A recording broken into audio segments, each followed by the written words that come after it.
It's time. 3 minutes. You're sitting here. Oh, It's all day. I got out at Well, just a little But after that one's- 4. yeah, we have. Started at 8:30. Fine by me. Class all day. Okay. until- yeah, but that's the one to go by. I mean, Yeah. it's.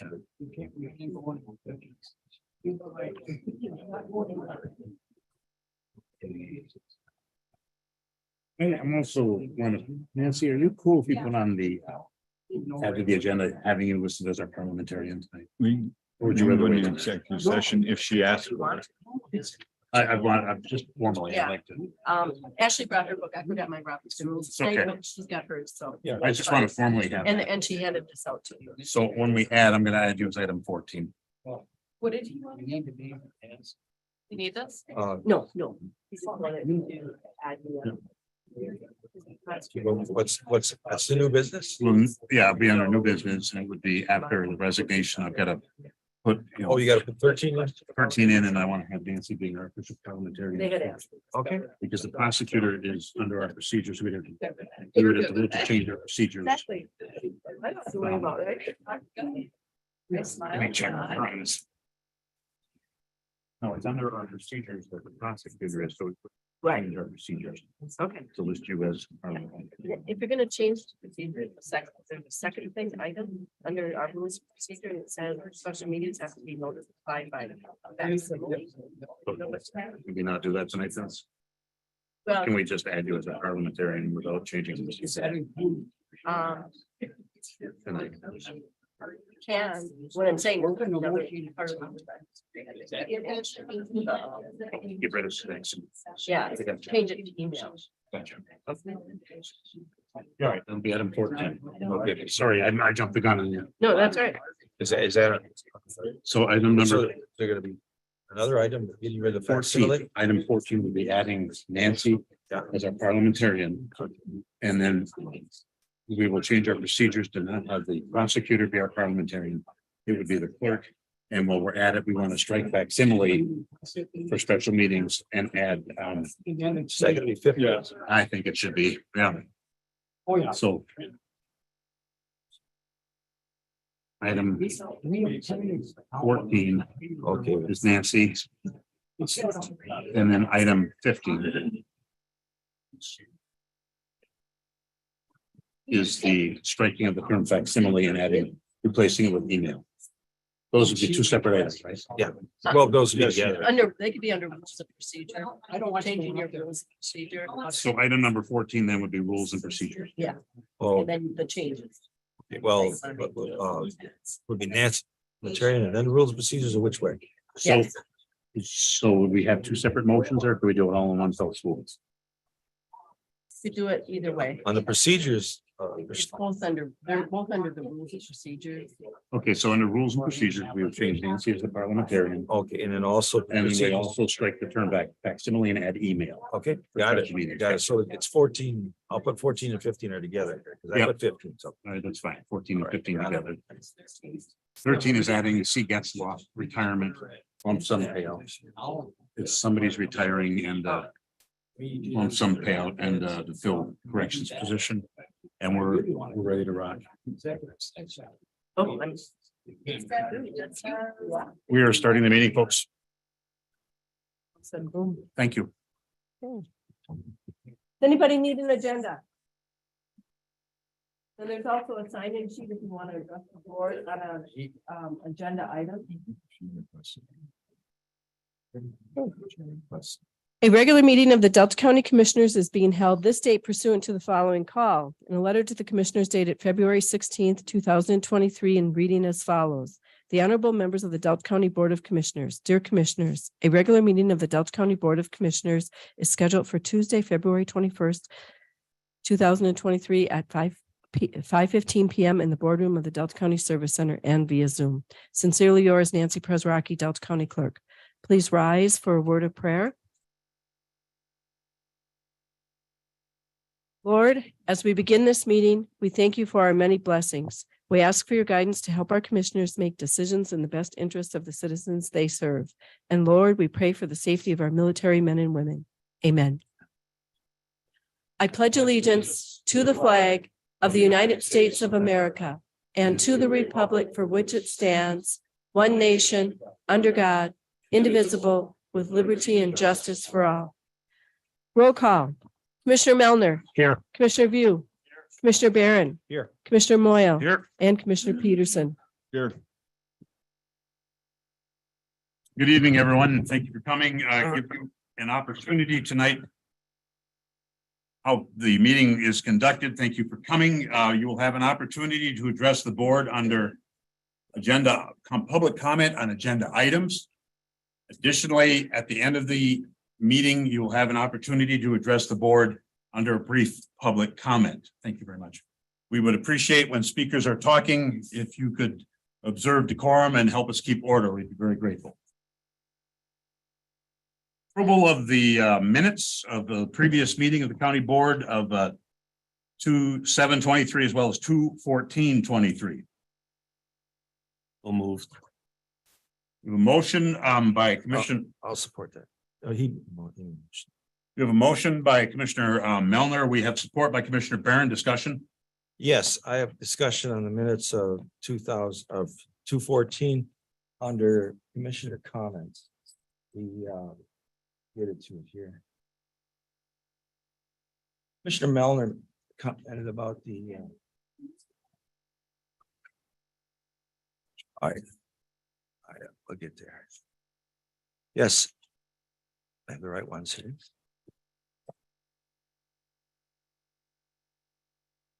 Yes, under the minutes of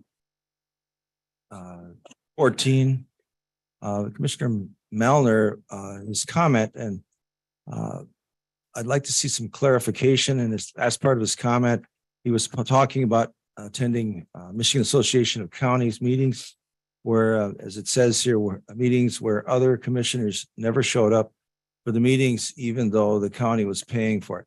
I would like to ask him to clarify that, please, because it would implicate that I've attended those meetings, Commissioner Moyle has, that somehow we weren't attending different sessions. I'd like to have a clarification for that, please. Commissioner, do you have a reply? Okay, approximately 1 year ago, they have a meeting down in Lansing. And there was only two of us there, me and Commissioner Barron. And the county, I think, pays like $350 for us to go to these MAC meetings. And the meetings consist of starting at 8 o'clock in the morning. You have a breakfast, you have a work session, they have speakers and so on. And then after that, they have what they call breakout sessions. Now, the breakout sessions are anywhere from an hour to an hour per meeting. And there's several of them because there's like 350 commissioners down there. So they have different topics throughout the whole day. I have went to a lot of them. I go to them until I think the last one is at 3 o'clock until 4:30, and then you're done for the day. On that particular day or that conference, Commissioner Barron was there for the first night, and the first session, he said he had to leave and go pick his wife up at noon, and I never seen him again. Now, these sessions, there's a lot of people. Like I said, there's 350 commissioners at least. So there is a lot of people. It's a big area, but you run into people all the time.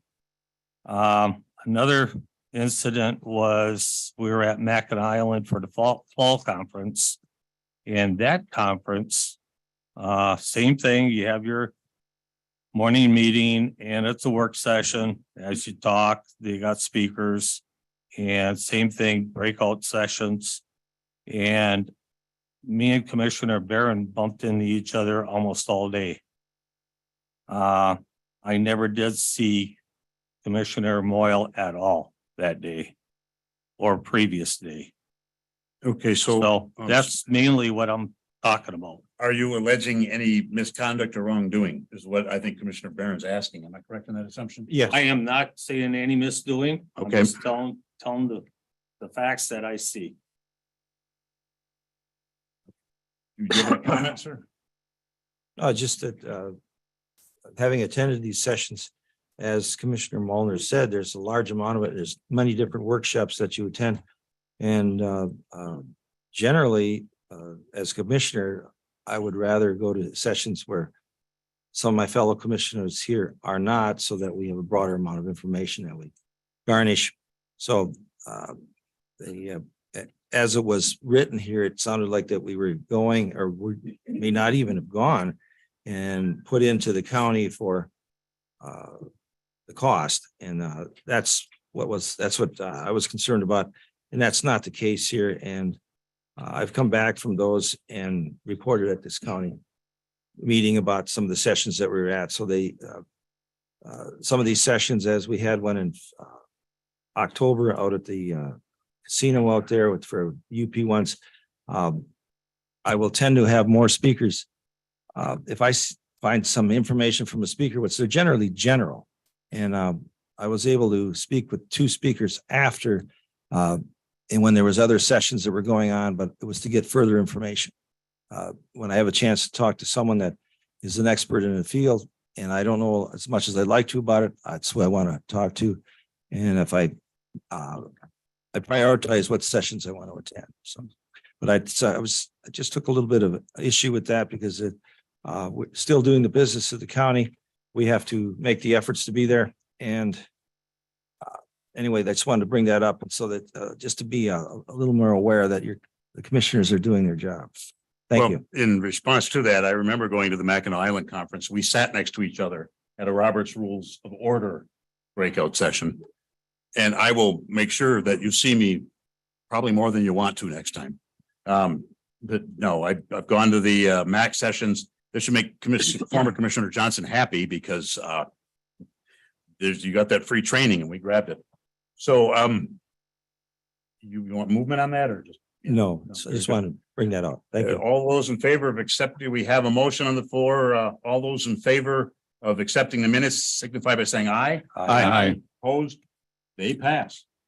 Okay, we have tonight's agenda, and I do have a couple of submissions to please, if it would please the commission. Item number 13, please put down the resignation of C. Getzoff and lump sum payout for a filling of a correction officer's position.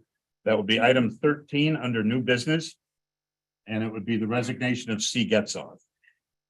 Item number 14 would be a change to our rules and procedures, naming our county clerk as our parliamentarian and doing a slight change in some wording that is antiquated. So that will be item 14. Does it please the commission to add anything else or have anything? Yes, I'd like to have one other addition, and that would be under old business. The Conservation District, the letter we got, and then the other thing would be the agreement to terminate. I think those two should be separated. Acceptance of the Conservation's District letter of dissolution, and you want it separate from what? The agreement that's right underneath it. There's an agreement right there too. Discussion, it's not a discussion on the RFP for the parks. No, there's one more. I'm only looking at items one, new No. finance policy. He's looking on the tablet. Oh, I'm You sorry. got this, and then you got this. Those two should be separated. Cause that's almost a contract. That Commissioner, is a contract. I want to take a look at that, please. you won't. Zach called John. I'm going on the agenda that I have in front of me with only 3 items. I'm sorry. Well, Three items, but there's a. yeah, Okay, so you want to add a 4th item? no, right here. You No, wanted, I just want them separated. What we have, We would add a 4th item there. it's, It would the be, second item is to agreement to terminate Parks contract between the Delta Soil Conservation District and the County of Delta. And the first one is the letter of what are they, let me describe this as. From the conservation From the district. Conservation District, informing us that they are terminating as of the Right. 15th. And then The two of them are tied together here, so I Right. don't know they why we could want be to separate. separated. All right. Make them one A and one B. Then we'll Yeah. do that. All in We could favor? do that. Would you motion that? I'll make a motion to do that. Separate those two. One A and one B. Do we Correct. have to motion it this when we? I need a motion? second to that motion. Okay. Will you do I'll that? second, Okay, yes. very good. I have a motion and I have a second to add that. All those in favor? Why, I'd like to. All those in favor, please? Aye. Aye.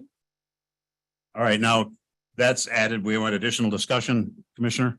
Yeah, but I wanted it before we voted to the extent that I'm trying to understand that some of the stuff added on the agenda didn't need a motion, and why did this need a motion? When you change a motion, when you change an agenda, in order to accept the agenda, we just can't, you got to have a motion, a second discussion. I didn't think we did that last time either when We we do it every time we change an agenda. change the agenda or add something to the agenda. That's the same thing, sir. Please. And so there's some, all Well, I those, took it as being for the whole, all changes, all three changes. Is that what you're saying? correct. This motion was for all three. Yes. Yes, so we were trying to get the motions that I added and what John added. So that's simply, we just moved to add those on there. Okay. Now we would accept the agenda as amended. So moved. I have a motion from Commissioner Barron. I have a second from Commissioner View. Discussion.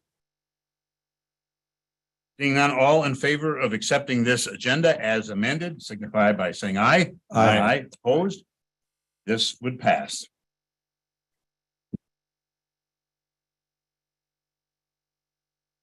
Okay, so we have presentation of written communications, communications received, communications forwarded. Anyone? No. Nothing there. All right, very good. Reports of standing statutory special committees and others. No. Administrators report. Oh, that's Yes. public comment. All right, please excuse me, I jumped the gun on that.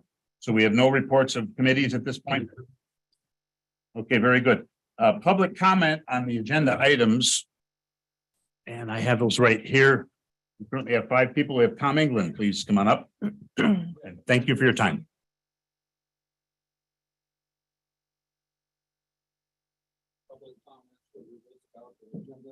Yeah. If it's on an agenda item, yes, sir. About the agenda. With the. Something through the agenda, which is conflict of interest. You know, line in there at the very beginning, so I can move it, If you would like to, sir, that's fine. or I can do it now. You're the choice. I'm not going to be accused of stifling. More of a. Public comment. What I'd like to bring to the commission is perhaps a consideration of adding an item to the agenda. And that would be a conflict of interest declaration on the agenda at the beginning of the meeting. I served on 4 boards: United Way, Boniface, Bay College, and trustee at Brampton Township. Each one of those agendas, we have a conflict of interest statement on there at the very beginning. According to your rules of procedure, on 3-4, you have voting mandatory. Each member present shall be required to vote on every question unless an individual expresses the need to abstain and then is excused by the chair. What I'd like for you to consider, and some of the other people in the public has also asked, is put that on the agenda. And that would fall into, after approval of agenda, which you have as number 6. You could simply put in there, ask the board, conflict of interest declaration. Now, you could have a conflict of interest in some of your committee meetings or wherever it happened.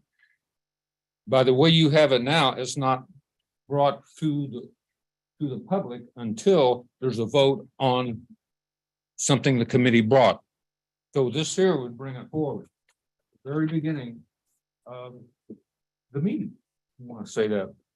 So that would go underneath approval of agenda, and then conflict of interest declaration would be number 7, and then number 8 would be presentation of written communication. You can put it right there, and that way you get it out of the way, okay? I really believe that by adding that to the agenda, long-term, you would add transparency and trust, not only to the board, but to the public. Thank you. Thank you, sir. Thank you. Very good, Mr. Nate Brockman.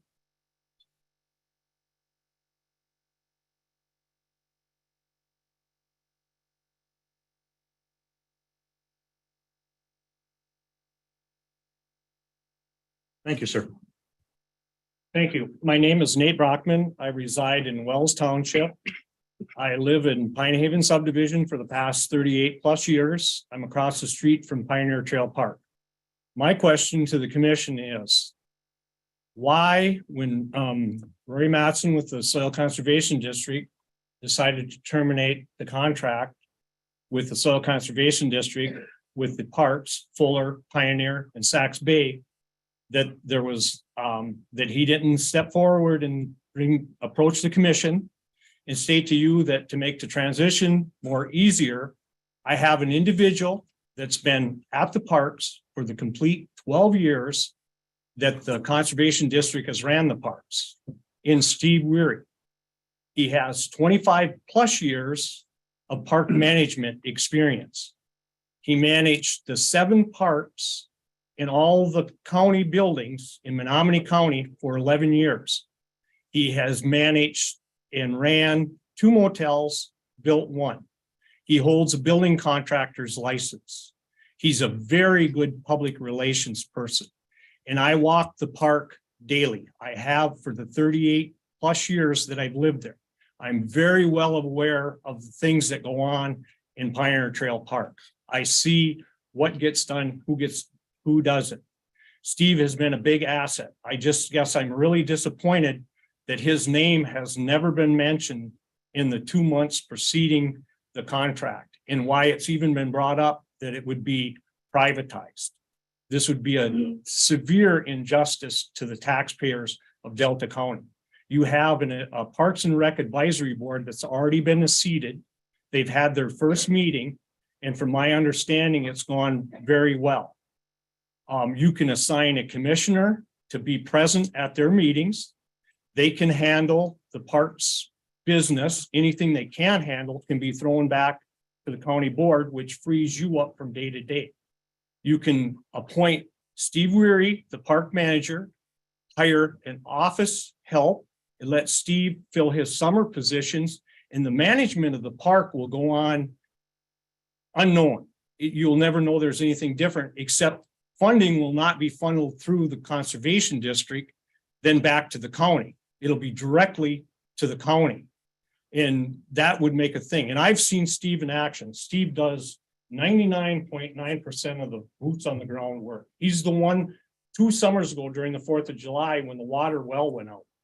He handled the contractor that did the well, the park people that were in there. He does the spooktacular from start to bottom, which brings in a full park for 2 days in September, which you wouldn't have anybody there. Thank you, sir, very much. Thank you.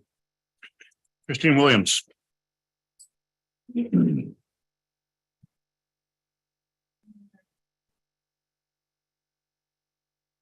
have them on order. They're ordered. Thank you. Shipping and COVID. Let's just ask. Chris Williams, Ford River Township. I have a couple of agenda items I have comment on. First, the agreement the Conservation District Board provided to this board titled, quote, "Agreement to terminate parks contract between the Delta Soil Conservation District and the County of Delta," end quote, is structurally and legally flawed. If accepted and entered into by this board without prior county legal review, this board will be putting the Conservation District's interests above that of the county. And I would ask, along with anyone else who's a taxpayer in this county, why? Why would you do that? The agreement is vague in nature and fails to explicitly define details when necessary. This agreement protects the Delta Conservation District. It does not protect the county. The second agenda item I will comment on is related to the county forest. Commissioner Moyle has repeatedly stated that the county will produce revenue to offset tax increases from this forest. Commissioner Moyle has even stated dollar amounts he thinks would be generated. Yet no documentation has been provided that actually explains where those dollars come from. Where do these figures come from and who produced them? Show the taxpayers the documentation to support your claims. In addition, the management of the county forest by the Conservation District must come to an end. The egregious abuses taking place within the county forest by Mr. Mattson need to be exposed, addressed, and cease to continue. Failure of the district to provide a forest management plan as mandated has gone unpunished by this board. If you can justify firing our county administrator for the reasons you have stated thus far, then you should have no issue firing the Conservation District for its failures to deliver on actionable items listed in the grant for this property. Failure to hold the Conservation District accountable to its stated requirements under obligation of management of this county forest is questionable, considering how harshly you responded to your own staff's perceived shortcomings. Thank you.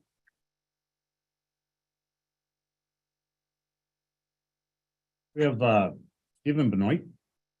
I'm saying that right?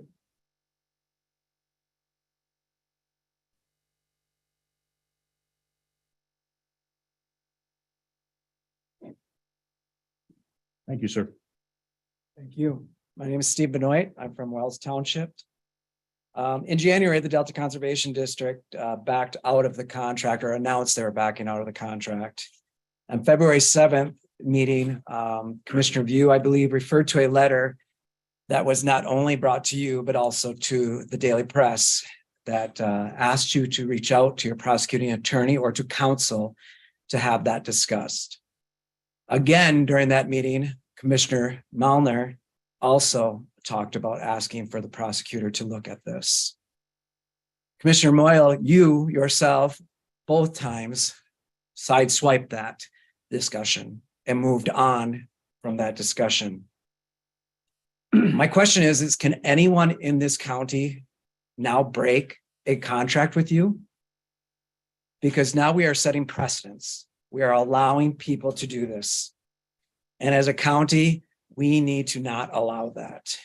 So tonight, I ask you, any one of you commissioners, to make a motion to vote it through and to have our prosecutor look at this, to have legal counsel look at this.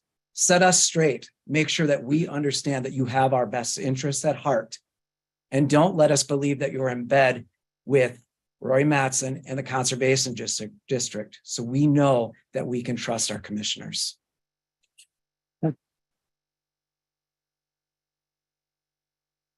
Reed Hyken.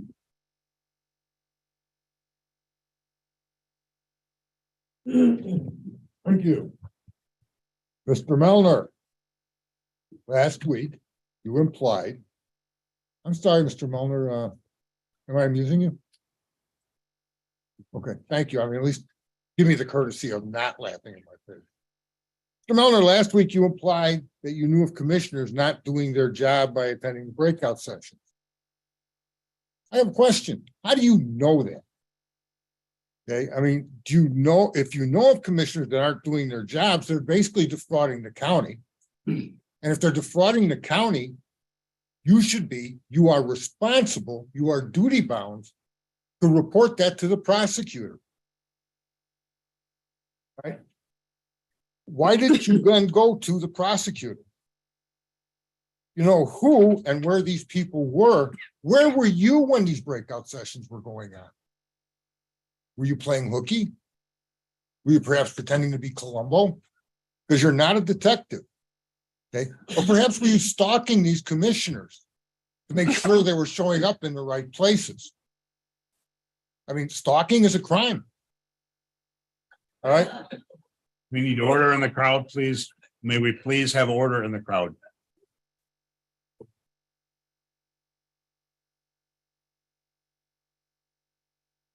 you were not at these meetings, at the breakout sessions, weren't you also committing the crimes? Weren't you also committing fraud?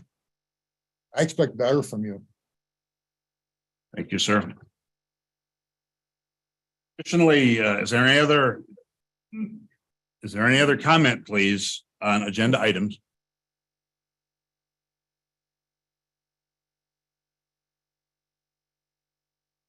Tyler DuBourne, Escanaba, Michigan, also a member of the Escanaba City Council. I've been observing your commissioner meetings, which you have the ability and right to run your commissioner meetings at your choice. Some suggestions I would make, though, is packet information. The City Council of Escanaba provides all that packet information openly to the public to review prior to the meeting for educational purposes. So the citizens are prepared to come in to know information and to ask council questions. That's transparency. I have not been able to find anything but an agenda. Unless it's located outside that website or anywhere else, I cannot freely find any information associated with this agenda item. In addition, I do respectfully ask that you put in a conflict of interest declaration in the beginning of your council meetings, commissioner meetings, just like we do at City Council. It helps with any clarification on the potential of any potential conflict of interest on any agenda item listed. I'm surprised that legal counsel is not upon easily requested on commissioners. As a city council member, I can request counsel at any time. I can actually speak to legal counsel if need be. That resource is not here at a county level. On a city level, we have access to it. That is very important, especially on a county level, to be legally prepared so you do not have potential litigation or lawsuits on your back. I think it's good that we work together as a county and a city, all fellow townships as well. So I do also want to add another piece of something on your agenda under new business, which is going to be Wells Water and Sewer Letter of Support. As we know, if we move forward with this development at the Wells Part property there by Hannahville's development, Escanaba Water Plant is probably going to be the largest plant that could handle the resources for that. We do want to work together for future development and providing resources there. But on top of that, expenses are going up. And finding more funding and money is always going to be a problem. But I hope that we can work with everyone in that issue for that area to provide a resource to the development. Thank you. Thank you, sir. Thank you. Additional public comment on agenda items, please. Public comment on agenda items. No time, please. Public comment on agenda items. Is there anything in Zoom? No, very good. All right, we will move past that. Thank you for those of you who spoke. We have committee reports now, starting with the administrative report. Ashley. I'd just like to announce that Delta County Road Commission has not implemented any road restrictions at this time. They will not be they will be monitoring the weather and road conditions. To receive the latest latest road restrictions, please call 906-786-3200. Also, starting in May, American Queen Voyages will be visiting Escanaba 26 times during the season. They have already partnered with the community to offer a hop on, hop off tours with visits into the town's shopping district. This is the first cruise ship to arrive at our shores. Thank you to the city of Escanaba, Delta County Chamber, and their members for this opportunity. We also have, after speaking with Corey, our maintenance director, the Disabled American Vets and the American Legion are set to move in February 22nd in the service center. Upper Peninsula Construction Council, UPCC, has launched its new program called Construct Connect UP. This program is collaborating with contractors and UP building trades unions, UP Michigan Works, local ISDs. This program gives qualified high school seniors an academic education while instilling an understanding of the work environment and skills necessary for the construction industry. There are currently 3 students from Escanaba involved in the pilot program that had started during the second semester of this school year. An update on the district court. I spoke with Jean Healy, our district court administrator, and she would like me to inform the commissioners that our courts are in progress with the case management conversion, and the court will also begin their training sessions in March. A caution for dangerous ice in Delta County. There was a public notice out with the sheriff's office about numerous vehicles that have gone through the ice throughout the county. The ice is hazardous right now, and we're encouraging people to stay off of it. If you are on the ice, please be aware that the ice conditions may have changed since you've been out. Thank you. Thank you, Ashley. I need a motion to put that on order. So moved. So we have moved by Commissioner Barron, supported by Commissioner Melner to put this on the file. Discussion. All those in favor signify by saying aye. Aye. Those opposed, that would pass. All right, very good. Additional department head updates.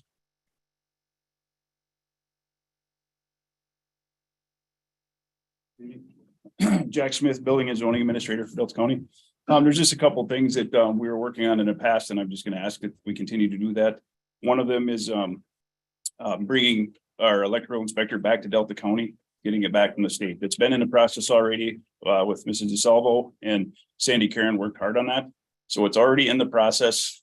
Part of that is co-oping with Menominee County to make it a full-time position, part-time here, part-time in Menominee.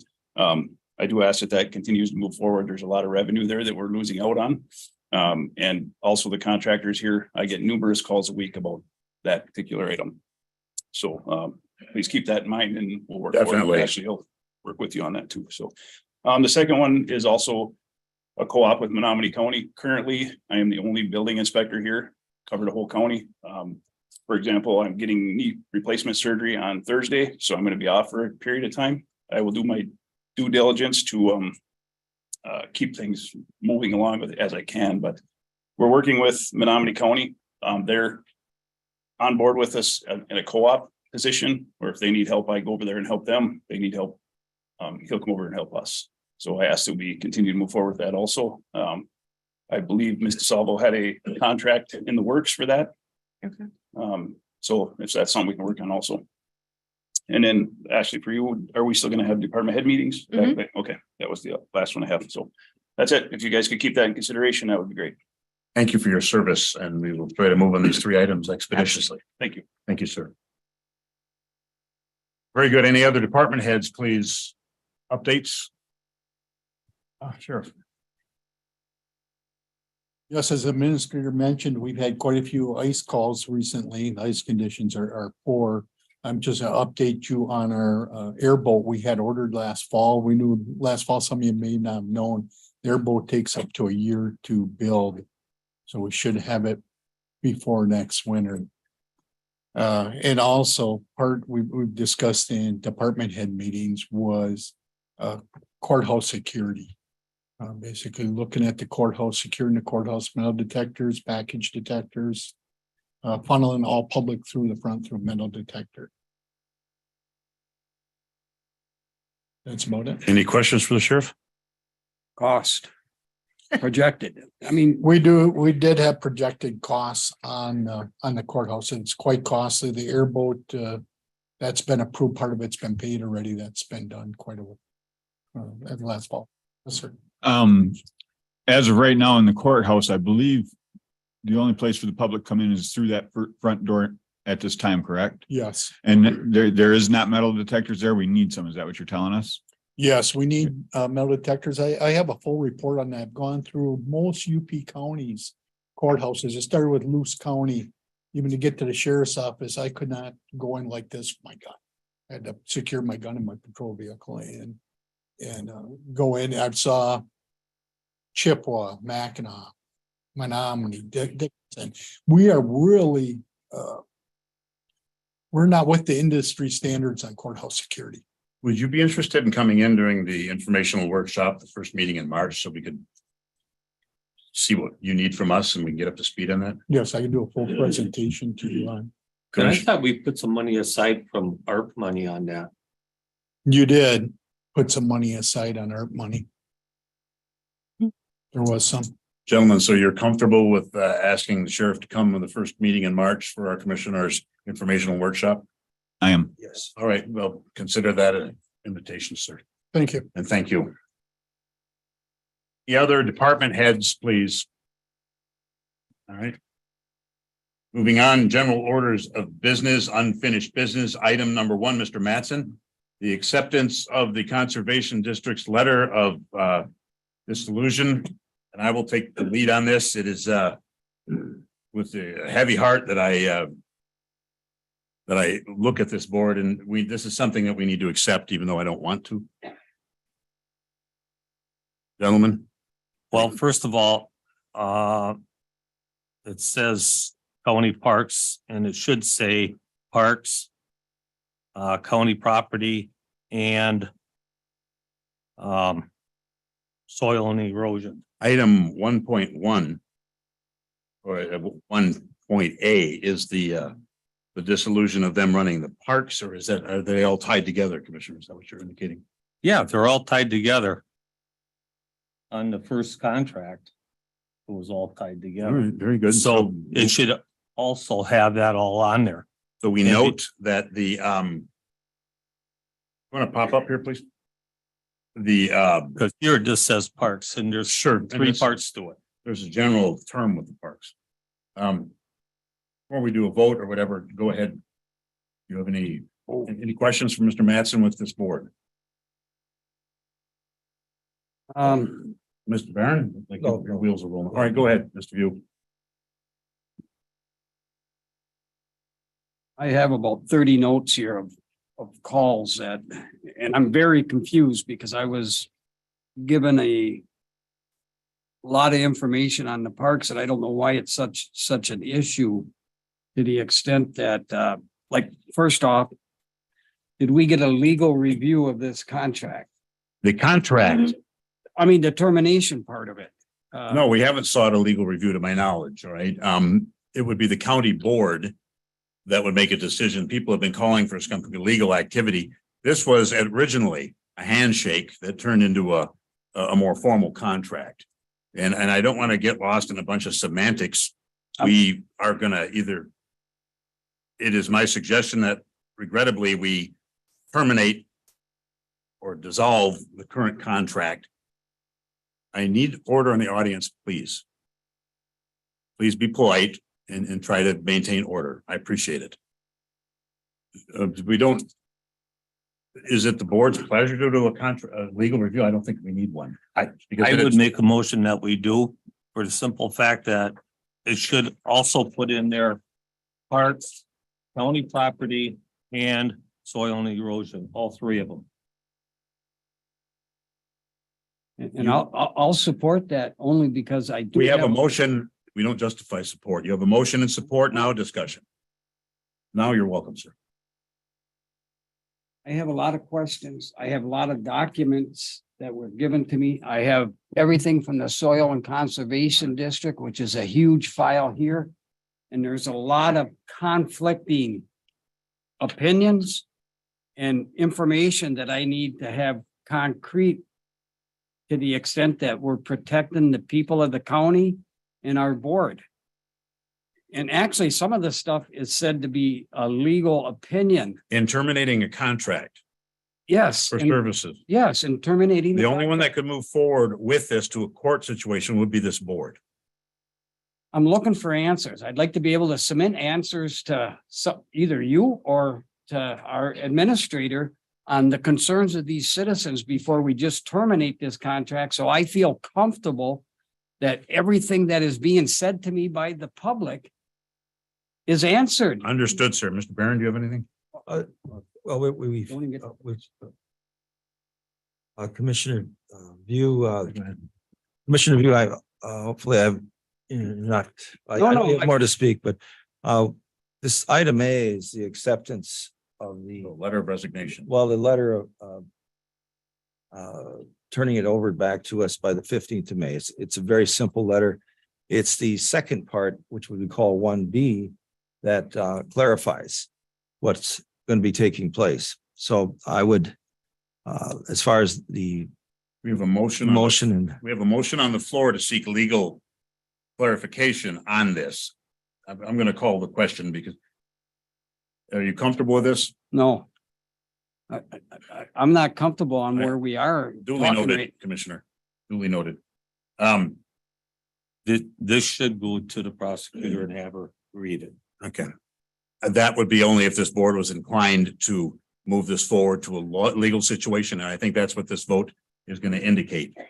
So, I'm not trying to go against anything. Can I say it? you can say whatever you want to say, Steve. You're an elected official and I spent numerous hours meeting people, talking to people, and they had a lot of questions and there were a lot of accusations, whether I believe them or not. I mean, that's how our biases are formed. we are voting on an issue of terminating this contract, not That's- getting into the minutia of people's opinions. And so right now, let's keep focused on the issue of terminating. I need order, please, in the room. You'll have a chance to talk about this during general public comment, I promise. Mr. Chair, there it is. All the people that called me.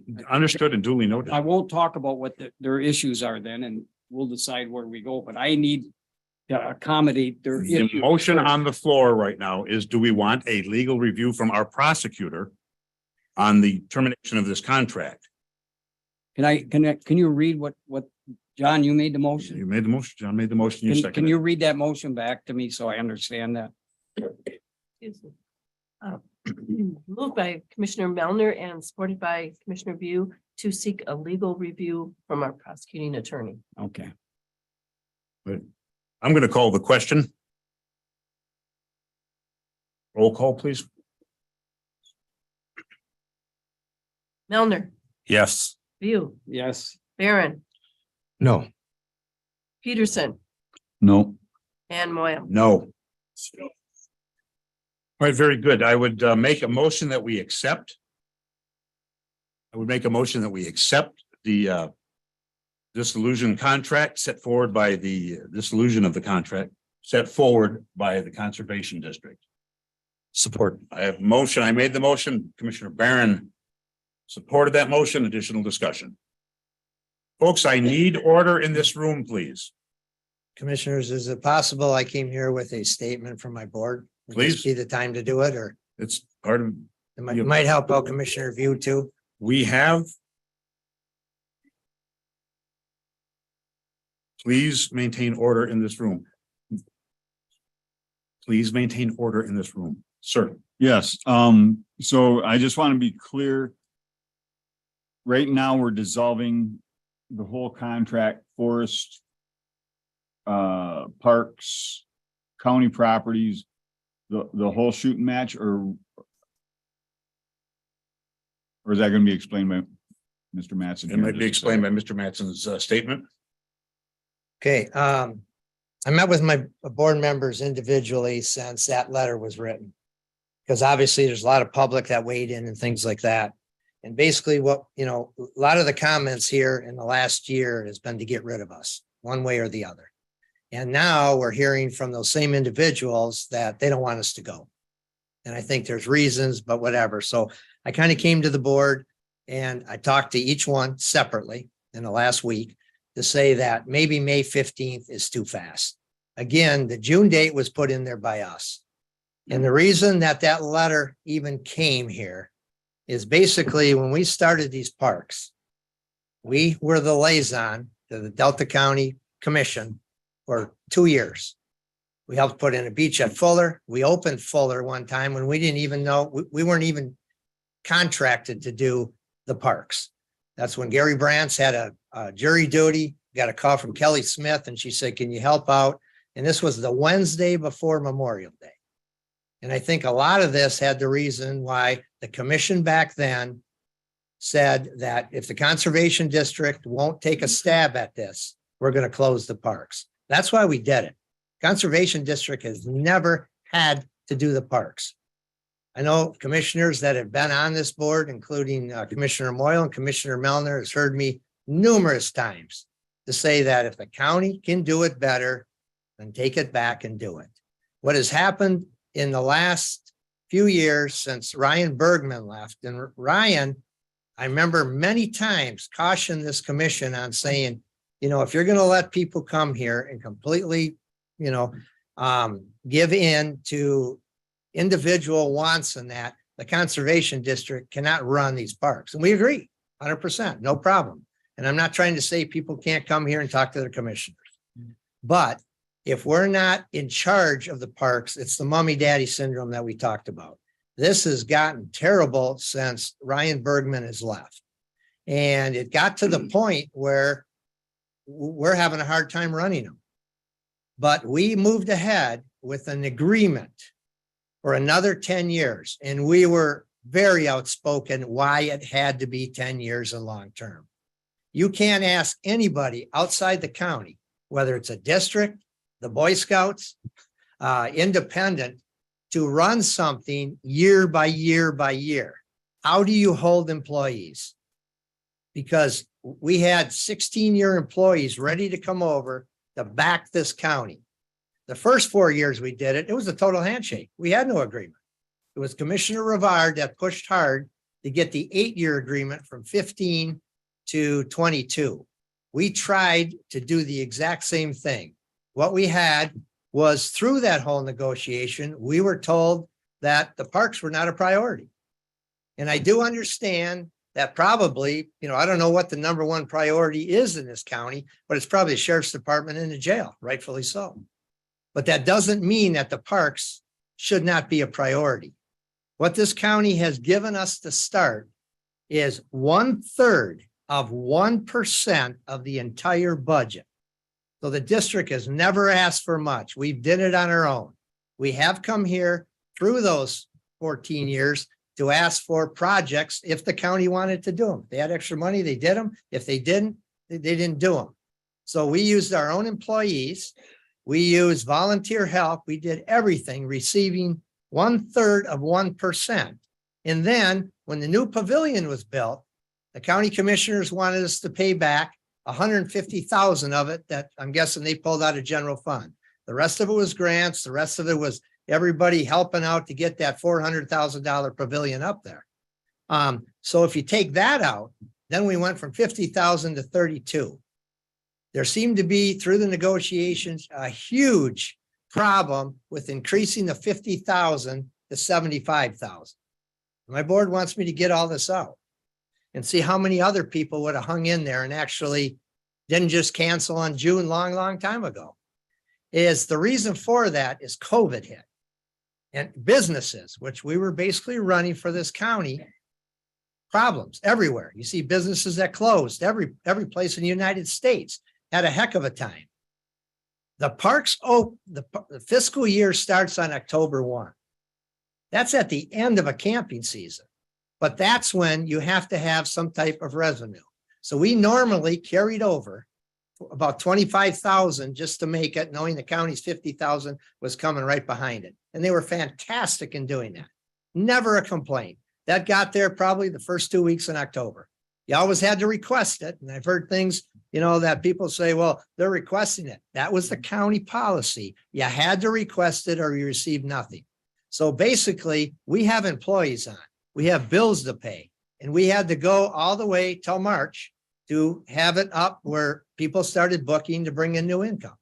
So you have 5 months in there that's basically bringing in no income whatsoever, but paying bills, paying one individual who was basically working under the parks for us. And then, of course, you hire the seasonals, you bring in the other district employees.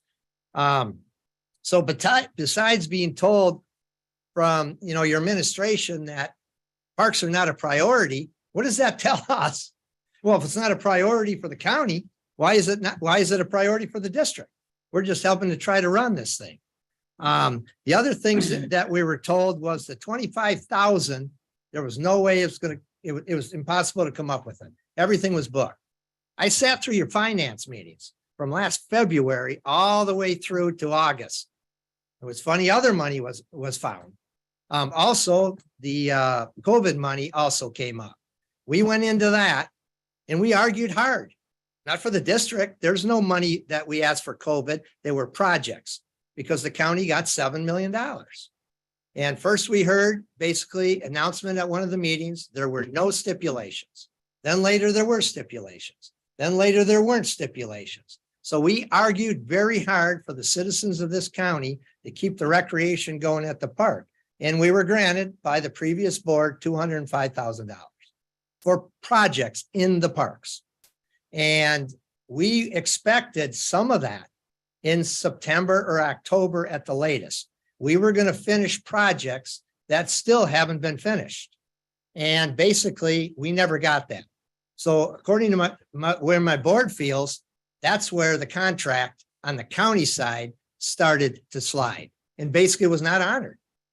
And also to put together a simple committee to address a 37-year-old problem that was not caused by us. It just came up. So it was nobody's fault, but we wanted that committee to meet early so we could work with the DNR to basically solve that problem and get that problem solved by December so we can start out. So, and I also want to bring up something that I've heard here over and over. Where does Commissioner Peterson's loyalty lie? Okay, he was the chairman of the Conservation District, and now he's sitting on this board. So I bring to you commissioners and everybody who's listening, I would say they're the same thing. When he was on the board for a conservation district, and my board wants people to know this, he supported those parks a lot as the commissioner who showed up. I mean, as the director, excuse me, they're directors, not commissioners, who went to meetings, who did things, who was out at Fuller Park, tried to solve issues. He supported the parks. And now he supports the parks. I don't see where there's any different in loyalty. What was better for the people? What was better for the parks? And that's what this district has always done. Then we got into the political season, and there were individuals running for commissioner seats up here that basically ran on the thing of terminating the contract.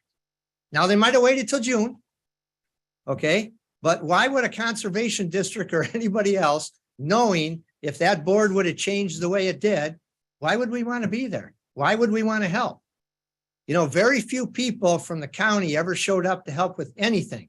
I'll give Nancy a lot of credit because she was there a few weeks with her gloves on. I remember that very well when we first started to help. So we had to do it all. And we did it for the commissioners who supported us. But more than that, we did it for the citizens of this county and the recreation. And we brought those parks up to what they are today. So in saying that, my board felt that the county and individuals running, we're just kind of there and we're going to be tossed out. So why would we want to keep doing that? Why would we want to move 16, 15-year employees over there and then watch a year later, boom, we're gone. And they already gave up their jobs with the district. That wasn't going to happen. We care a lot about our employees, just like the county cares about theirs. So that was the reason for the 75, but that was the reason for a long-term contract. So regardless of who does it in the future, if the county does it, I'm guessing they're not going to have a 3-year contract, a 2-year contract. My guess is you'll be running the parks. If it does go out to the private sector or anything, you better look at a long-term contract because nobody's going to operate a business. I don't care what it is for a year or two and wonder, well, should we be there? Should we invest? Should we invest time? And yeah, we did invest money at the very beginning and then the county paid us back. But the big thing is we invested tons and tons of time that you can look at all the budgets. You'll never find it because it was donated for free. So because it seems to be, and that was my board's intention, to terminate the contract on May 15th, to work with the county to get us there. And maybe it is too fast and maybe it's very hard. So my board would like this contract terminated at May 15th, the entire contract. I agree with Commissioner Miller, the entire contract, everything. But if it's too fast, my board also said that the district would meet with you guys and sign a temporary contract for this coming year, which would make sense because, and we would continue to run these parks for you with the not the hopes, exactly what's going to happen is that the county needs to take it over. You either need to do it yourself, you either need to hire somebody out there, but we care about the people. We care about those parks. We put in a lot of years and blood, sweat, and tears, and we're very willing to do that. But then it should be on that type of contract. So there's no arguing, the public's not mad, anything, that it is no, beyond a shadow of a doubt that this county will take them over. And it shouldn't terminate on September 30th, just because that's the fiscal year. The parks don't close till the middle of October. And also, then you have bills, you have to winterize it, you have to do all these different things. And our suggestion is that it would be a joint effort, a handshake, but we will put it in writing. Okay, and that's why you have what we put here at the last two board meetings, and you all heard it.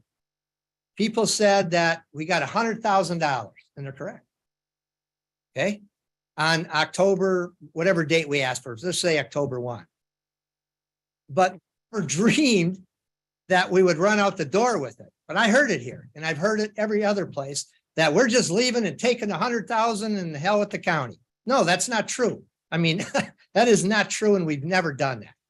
So we're in the hopes that we will terminate this one, keep it in effect till the 15th, and in the meantime, we will work with this board and your administrator to get a new contract to December 31st. So we can close the park, we can keep doing, but we ask this, we want the county to hire one person.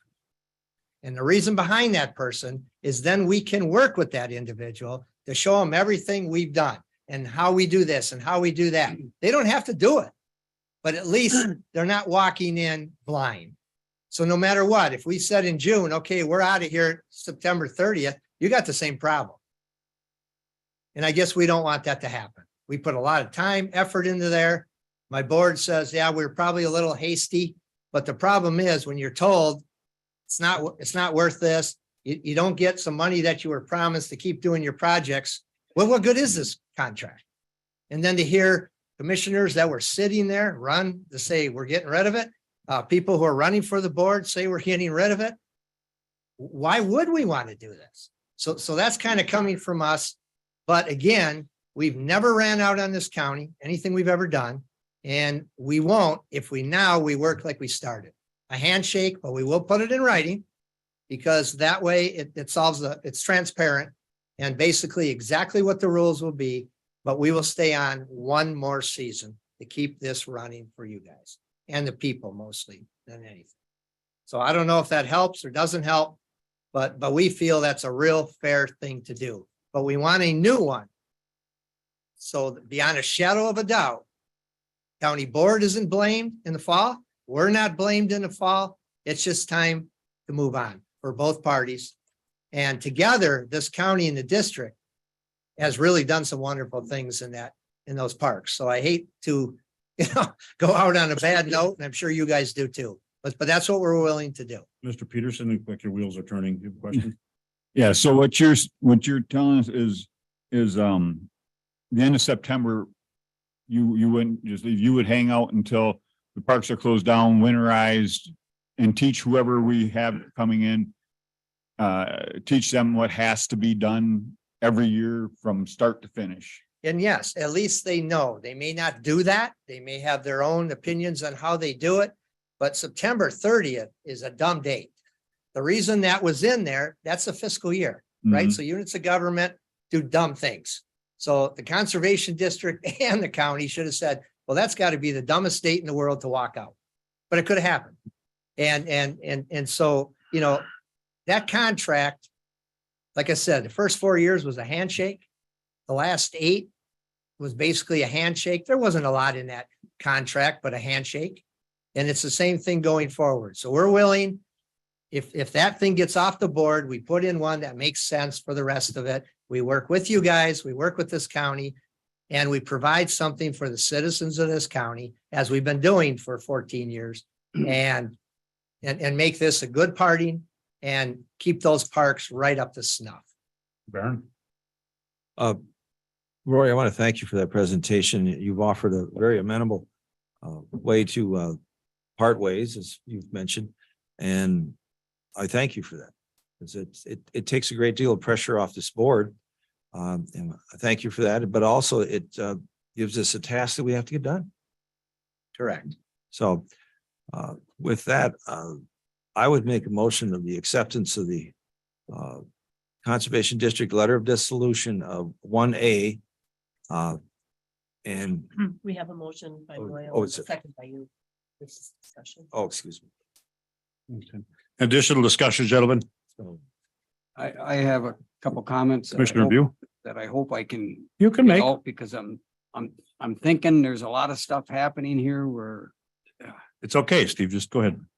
I am. Good. I process a little different. I just want to let everybody know that. Lots of good stuff in what you said.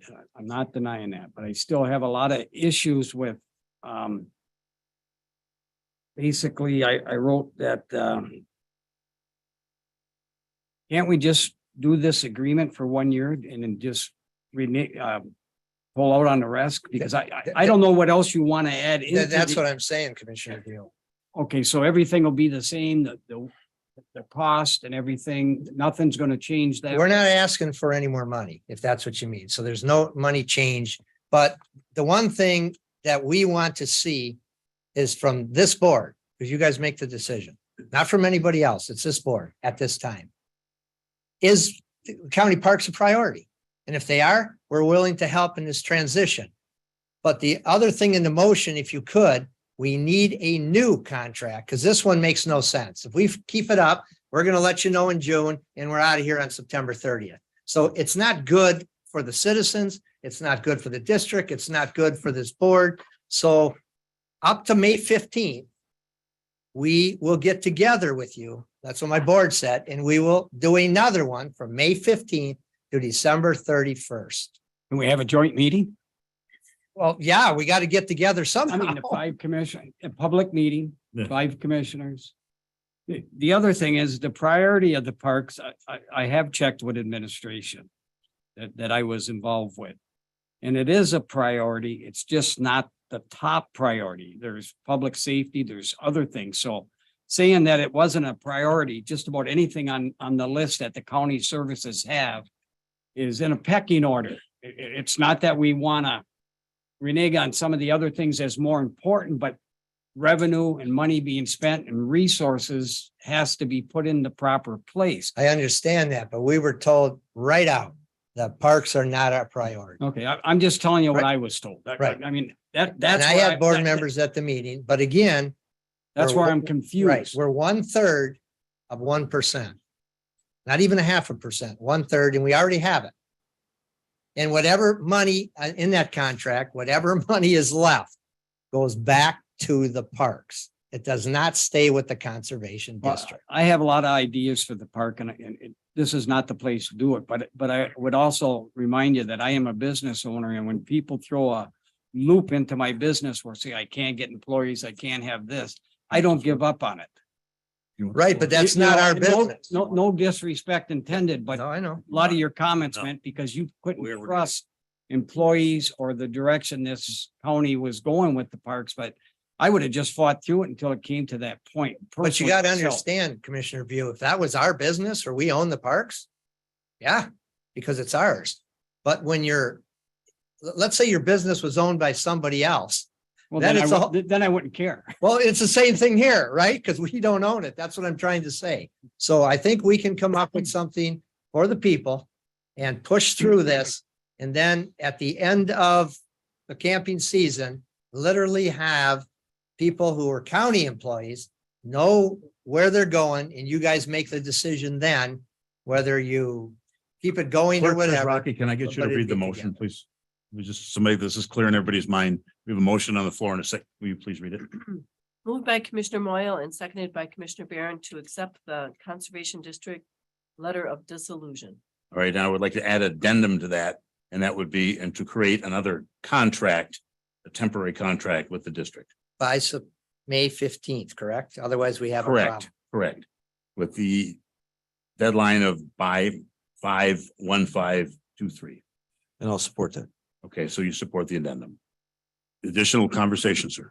Only the legalities of this, if I'm reading it right, it's the agreement to terminate park contract between the Delta Soil Conservation District and the County of Delta. That's what we're voting on, right? Correct. And the only thing is, we had that letter in the paper. Each commissioner, I would assume, received a letter saying that the process is not being followed properly with the contract. Is that any bearing on this? Well, it depends on which way you approach it, but the only board that can move this forward to a court of law, and I don't know how we could hold them in breach of contract when we in fact were the ones that breached the contract. What we are doing is clarifying, please, can we have order in the room? It's a very polite question, may we please have order in this room? All right, so we've already voted down having it looked at legally. This board is the only board that could move it forward if we chose to go after them legally. And I won't support that. No, I'm not saying going after them, just to hold them to the terms of the contract that when they give the note. What I read is the notice. Commissioner, may I interrupt you? We kicked sand in their face and they're still giving us an olive branch. That's what this whole thing boils down to. I call the question. Please be quiet and have some decorum in this room. It's a very kind request. Sir. So the way I see it, we are going, at least the motion is put up. We have a motion, an amended motion on the floor. Yes, sir. Amended motion on the floor to cancel the entire contract. Yes. That's the Soil and Conservation District, or that's the parks, the grounds, the forests, the whole shooting match On May 15th. on May 15th. And then we're going to Enter into a new one prior to May 15th. Prior to that, that would, in my opinion, is even better than what the original contract was, because we're going to have them a little bit longer. They're going to teach our employee how to run the parks, if you want to call it a parks manager, whatever you want to call it. But they're going to stick around and take just a few tons of pressure off this board in terms of making sure that the campgrounds are facilitated, and they're going to show, this person how they've done it. And in my opinion, closing down the parks is as important as opening the parks. Because if they're not closed down correctly, and I just know from camps and businesses that I've had, if the camps aren't closed down correctly, you open them up in the spring, you got busted water lines, you got all kinds of bad things that cost a lot of money. We have a motion on the floor. Can we have a roll call, please? Clerk? Oh, never mind. No, I'm sorry. We go. Aaron first, then Mr. Miller. Sorry. Okay, what we've done is originally an item on unfinished business item 1, we split it to A and B per what Commissioner Mulliner was doing, but in our discussion, in our motion, the 2 items are one here. I believe that's why I'm understanding it. That's what I'm understanding. The motion is that it would terminate the entire involvement. Which involves both of the what we called A and B, which were originally one. The original one is the way we're doing it right now. So I just want to make sure that's clear. All right, very good. Mr. Milner, I apologize. I guess we have Steve Weary that's been running the parks for years for us. And I don't see why we just don't put Steve Weary in charge of the parks. With due respect, that would be a separate issue. I'm not disagreeing with you, Commissioner. I'm just simply saying, okay, right now that has to be given ear, and it's got to be discussed at full breast. So no disrespect, but we need to vote on what's on. No, I just soon get the right wording on that termination and end it, and then just put Steve Weary in charge and let him go. That would be terminating is the first motion. Would you like to hear a repeat on the motion? Yes. Okay, so Commissioner Mellor is requesting a repeat on the motion. Okay, so this is supposed to be on the acceptance of the conservation letter of dissolution. Okay, so it's a motion by Moyle and a second by Commissioner Barron to accept the letter of dissolution from the Conservation District, sorry, that was in there, and create another temporary contract By May the 15th by May 15th. of 2023. All right, very good. Roll So, call. so actually It's- Commissioner View had wanted to speak. I'm Can you sorry, cut him off? Commissioner. Go ahead. No, because what I have to say doesn't have anything to do with the motion. All right, very good. I'm still confused and I'm not gonna, You will get your chance to address, I think. I don't think I do get a chance to address properly or what I want to say. I really don't. And no, I don't clap because that encourages other stuff. I'm real frustrated here because I spent 40 hours last week and the parks were the number one thing that came up. And I'm very confused. Rory, I spent hours with you and I have to get the right information and the right stuff to know that what I'm voting on. I mean, it's a lot of opinions in that, but opinions form your truth on what's happening. And I do not have it right now. I won't be accused of cutting you off if you want to speak. So if you want to speak, I can't speak on this because it goes beyond what we're voting on right now. I'll probably just vote present. To me, I'm just going to let you know what that means. That means I am so confused. I cannot say, yes, I agree with it, or no, I don't agree with it. And if I can't do that, I'll vote no. I mean, so I'm just asking our administrator, is that a permissible vote on this? we have a parliamentarian. That wouldn't be the administrator. No, and I'm new, so I spent so much of my time last We- week to try to get this settled. We've never had anybody vote present on anything. I know that's allowed downstate in Well, Lansing, bigger groups, but Yeah. it's, but what does it mean? I don't know. It means you're that I was refusing to here, vote. I was in the discretion. I don't know if we have a legal opinion on this or if things are following right. I need more information. Duly noted, Commissioner. Okay, thank you very much. And I do appreciate and give me a little bit more time. We'll roll call.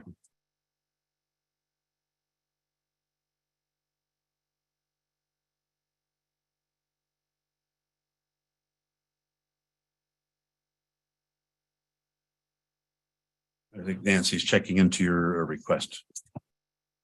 I want to be proper. Yes, thank you. Well, if I may, when the Speaker of the US House was picked over a number of days in January. I've seen it. Okay, it takes 200 or was it 218 votes to be Speaker.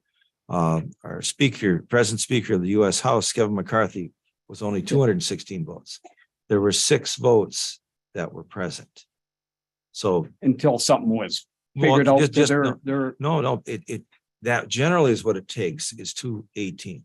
But because 6 voted present, the next highest vote total was 214. That is why he is the Speaker of the US House. So present is not a no or not a yes. right. That's the example that was on the US Okay. Congress. So I think you can vote present. Okay. It would be the same as abstaining. Yes, so you may. Well, vote I don't present. want to abstain. I just Okay. want, If well, you if wish to that's vote what it present, is. that's totally up to you. Okay, thank you. You're welcome, sir. All right, roll call, please. Claire. Melner, No. View, Present. Barron, yes, Peterson, Yes. and Moya. Yes, Motion carries. this motion is carried. Thank you very much. All right, very good. Now we have the discussion on the RFP for the parks. And I put that on it, or asked to have it on. the yeah, I agenda. understand. It's a very good point because Yeah, this was on last week and I believe it was tabled. I just wanted to make sure that the commissioners check on something because you had talked about going to the private sector and I don't know if you're gonna or not.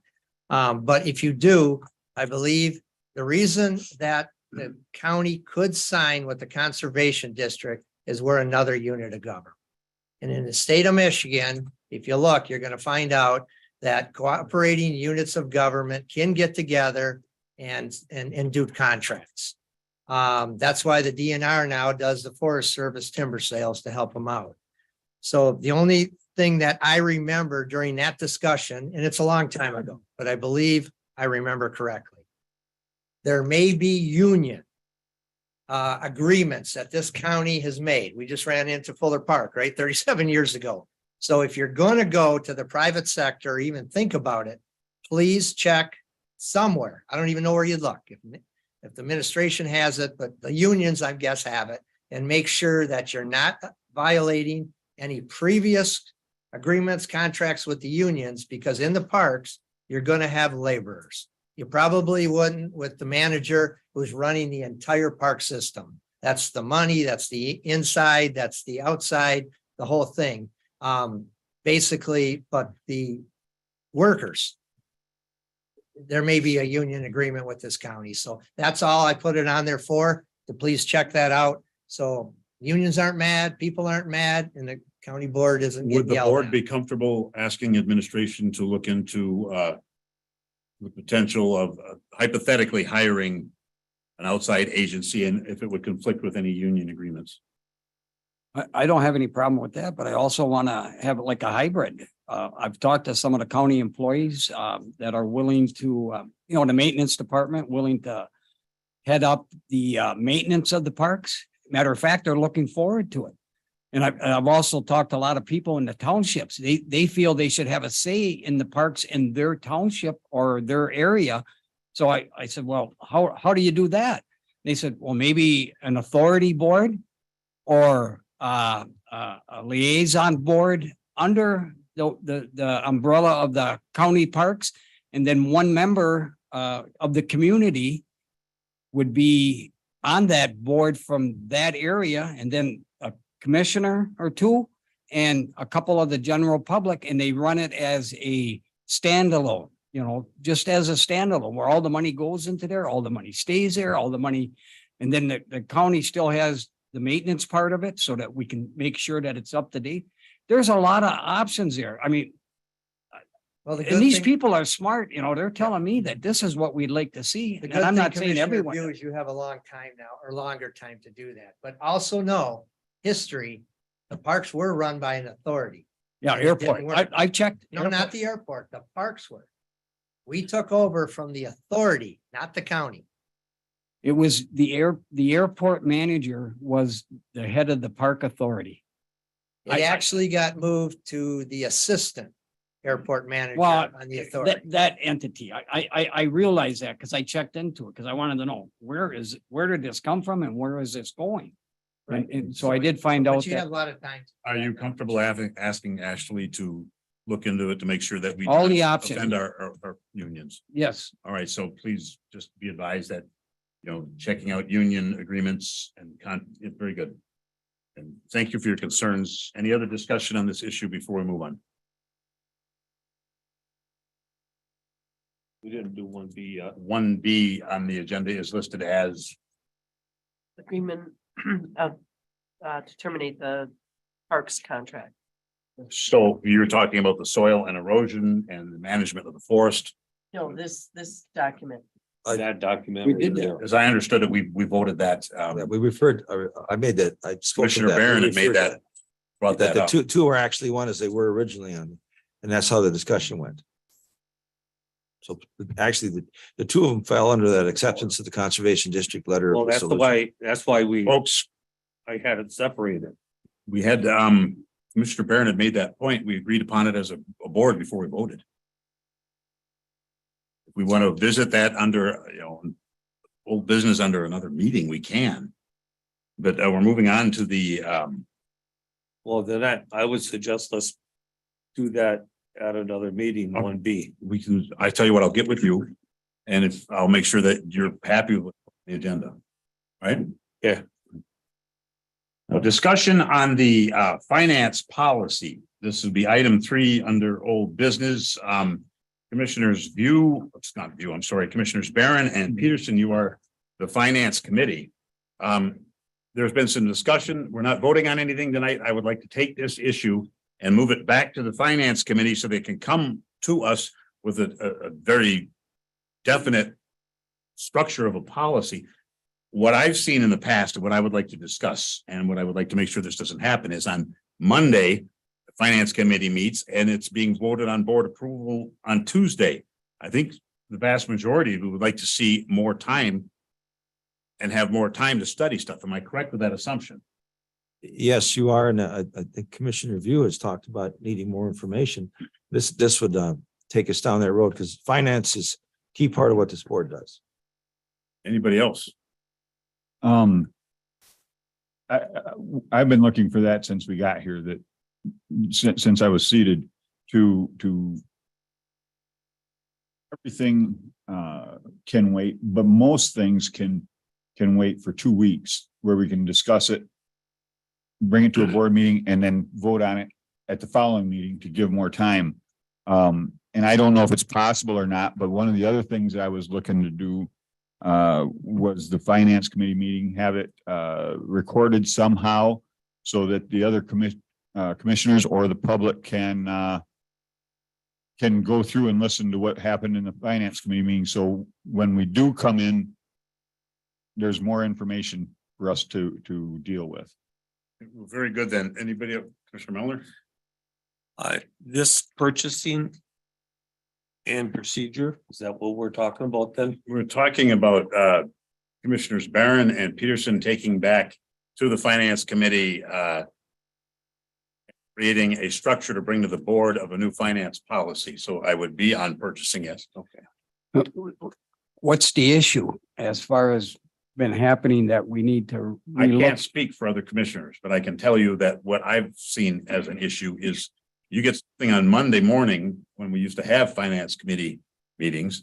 And on Tuesday, it would be in front of the board. I think sometimes, if not, as noted by Commissioner Peterson, that you can't do it all the time, but and you're one to ask for more time to get more information. All the time. Which I think is one of your strengths, honestly. We can, what they bring to the board, I don't know, but it would be I've wanted tonight to have some discussion on a new finance policy that would take away that, we got to have it now type thing. See, and I agree 100% with that because the urgency is there for each department. And I think sometimes we just need to take a step back and wait that 2 weeks on this, on a lot of issues, but it needs to be brought to the commission so that we can give a little more direction on what the steps we want to take. And I think that's affecting our board right now because we're all going in different directions. At least I feel that, Okay. and I want continuity with the board and the public. And so anytime we can do something like this will be beneficial to re-rate the policy to flow easier. Any other discussion on this issue?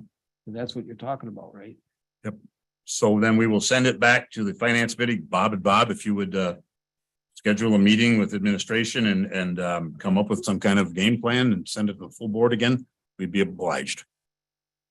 All right, moving on, please. Business is the payment of our bills. I have examined all claims presented and recommend payment of the following, and that the county clerk be directed to issue orders on the county treasurer to the claimants of, or for the amounts allowed. Okay. We would need a motion. I'll make a motion to that effect. Commissioner Barron makes a motion to pay our bills, support by Commissioner Mellor. I would need a roll call, please. Milner, I'd like to discuss it a minute. You want to discuss paying our bills? Well, I want to be open with the people to the Sure. extent that I read the whole payment of the bills Yeah. and peer group expenditures. Can that be explained what that means? Does somebody know that, or can that be given to me later? And tax refunds, winter tax refunds.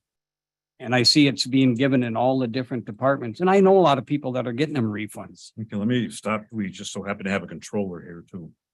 So Tax refunds are done by the treasurer, so okay, that's in her okay. department. Can you answer any of Mr.? And what was the other one? The peer, The peer group expenditures, I'm not against it or anything. I just don't know what it is. When I read that, I have to read it to make sure that when I sign my name on this document, I know that what they are. Nancy's gonna. Nancy knows. okay, so the peer group has to do with remonumentation, and there's a peer group that meets with the county surveyor. And they go through and make sure that all of the expenses are exactly what they should be. So they meet once or twice a year. Okay, So Would you like the amount of? I know what the amount is. I Okay. just wanted to know what it is. And then the other thing I want to let the public know is that the services for the jail, for the canteen, Sir, we got to no. vote on paying our bills. no, the Yeah. board, I want to let Okay, people. just So you're inquiring as to another, No, I want to let the people know that I look at the documents that I have to sign and That's obvious. I just wanted to let them know that I realize how expensive it is for the inmates, even though the price per meal is only like $2 and something.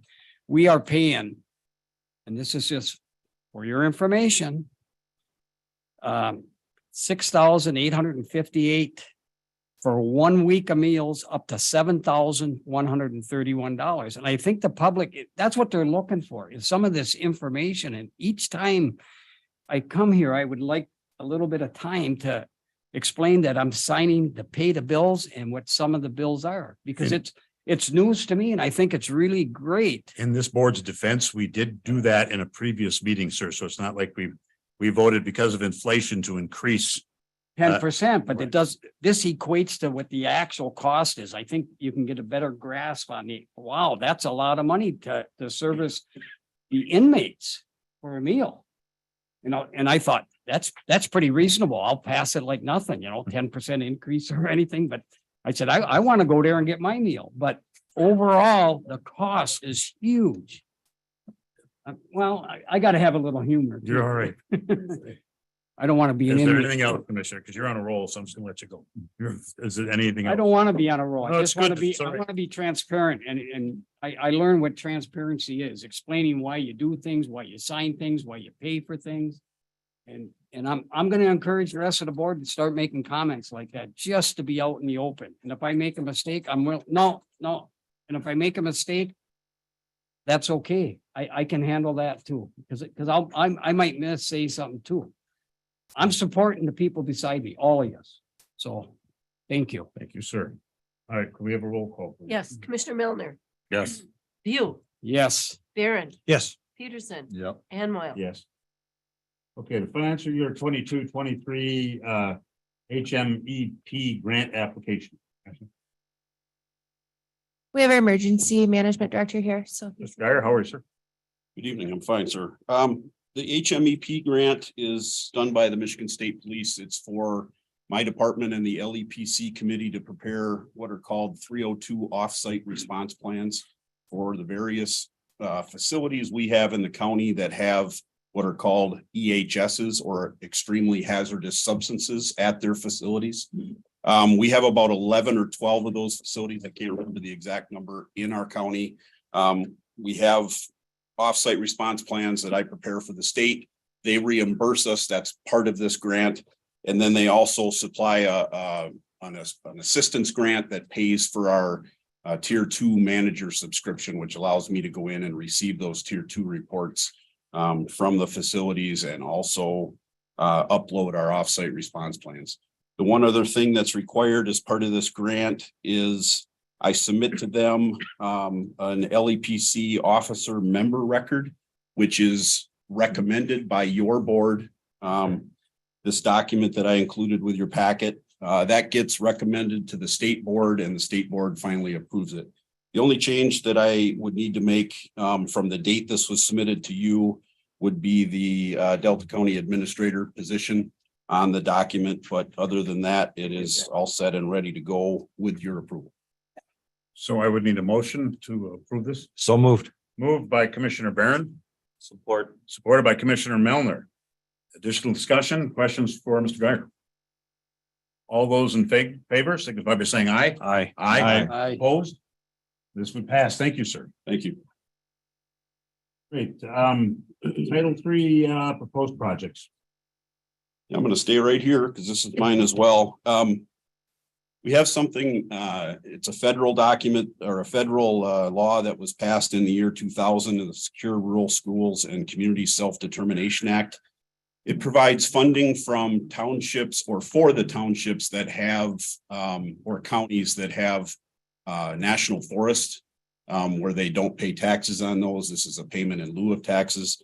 The county receives money for those for that acreage every year, as long as it's reauthorized, which this year it was again. We received that Title III money for Title I and Title III. Title I money goes directly to the 2 schools that have Hiawatha National Forest acreage. That'd be Big Beta Knock and Rapid River. And then there's a portion of that Title I money that goes to the 5 townships that have acreage. That'd be Nema, Big Beta Knock, Garden, Nema or Masonville, and which one am I forgetting? Ensign. Fairbanks. Yeah, and Ensign. Fairbanks does not have Hiawatha National Forest, Ensign does. So Title III of that is for county projects, and there's very specific uses that money can be used for. And I think in the packet, I spelled it out pretty clearly. What has been done in the past is that each county or each township that has that acreage, we devise projects under those requirements. I've listed those projects. Ensign Township would like to purchase 800 mobile radios for their fire apparatus that they currently do not have.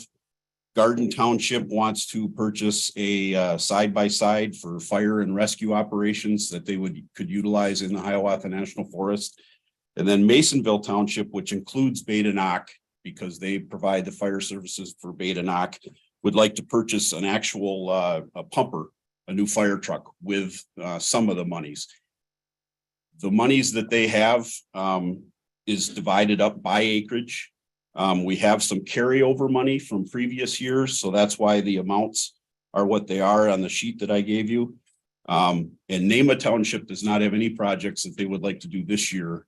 Therefore, that money it will carry over to a following year when you have projects.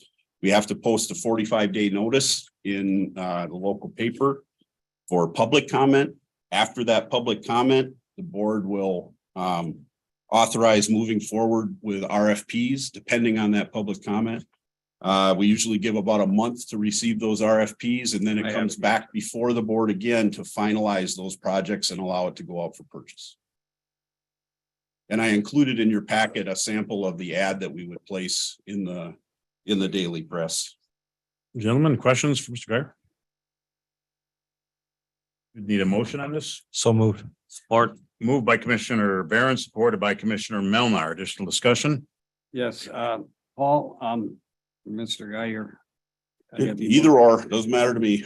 In called words. Well, I know you from before. Is the total funds 209,000 and the expenditures 160? Is that what I read here or The not? total funds available currently is the 209,000. The projects that we've identified this year would be about approximately 160,000, leaving about 40-some thousand remaining. Part of that is NEMA's, the unspent balance that since they don't have projects. And each year, as long as the program's reauthorized, the county receives additional money that comes in the spring that gets added to those balances. So by the time next year, when we were to do projects again, or the following year, if we skipped a year, the balance might even be higher than that 40-some thousand because of the funds that would be received. Okay, so then like Masonville Township, they're gonna have $108,000 some dollars in their fund for their $499,000 project. That's their estimated cost for this new pumper. So it just They would bakes only, up for year after year until they have enough. well, it's supposed to be spent every year. It's Okay, supposed to be. COVID and some other issues have caused us to have some delays in that, but yes, the money would build in as to how much acreage they have per township, and then they would have that available to spend in a Can we subsequent year. lose, can we lose that money? Because how are they gonna come up with another $300,000 in a year is what I'm trying to. No, they are required to come up with the extra money over and above what they've been allocated. So Are they gonna be able to? they've said that they have those funds available, but would really like to use this SRS money, this Title III money to assist them with their project. Okay, well, that makes it a lot clearer for me, so. Yeah, thank you. anything over and above what they would have identified as available is the responsibility of the township. I have an inquiring mind. I'm wanting to know a little more details. No, than that's most fine. people. It's a difficult program to understand, and it used to be even harder to spend this money. The restrictions were even more difficult to come up with projects. Good job. All those in favor?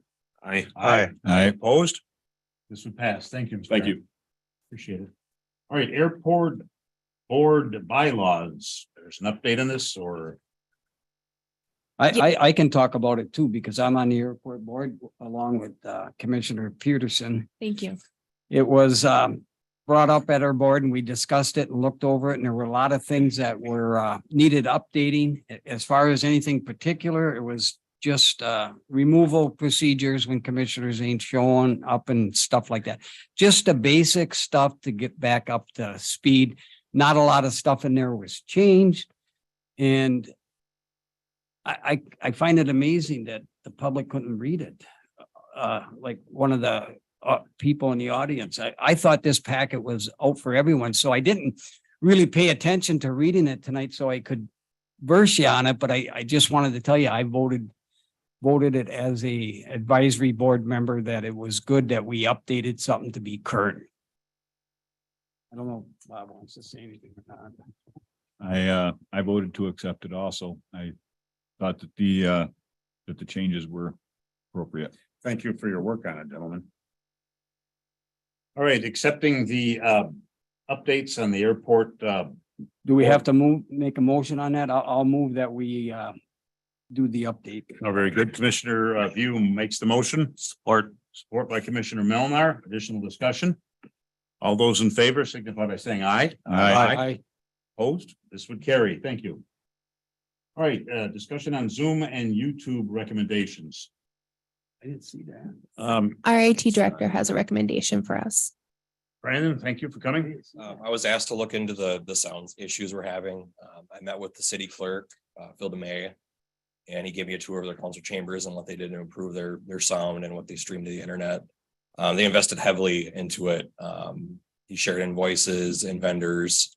I don't have any numbers for you yet, but I'm working on that. I have a meeting tomorrow with one of the vendors and we'll have to form some kind of RFP and decide what we want to actually do with the room.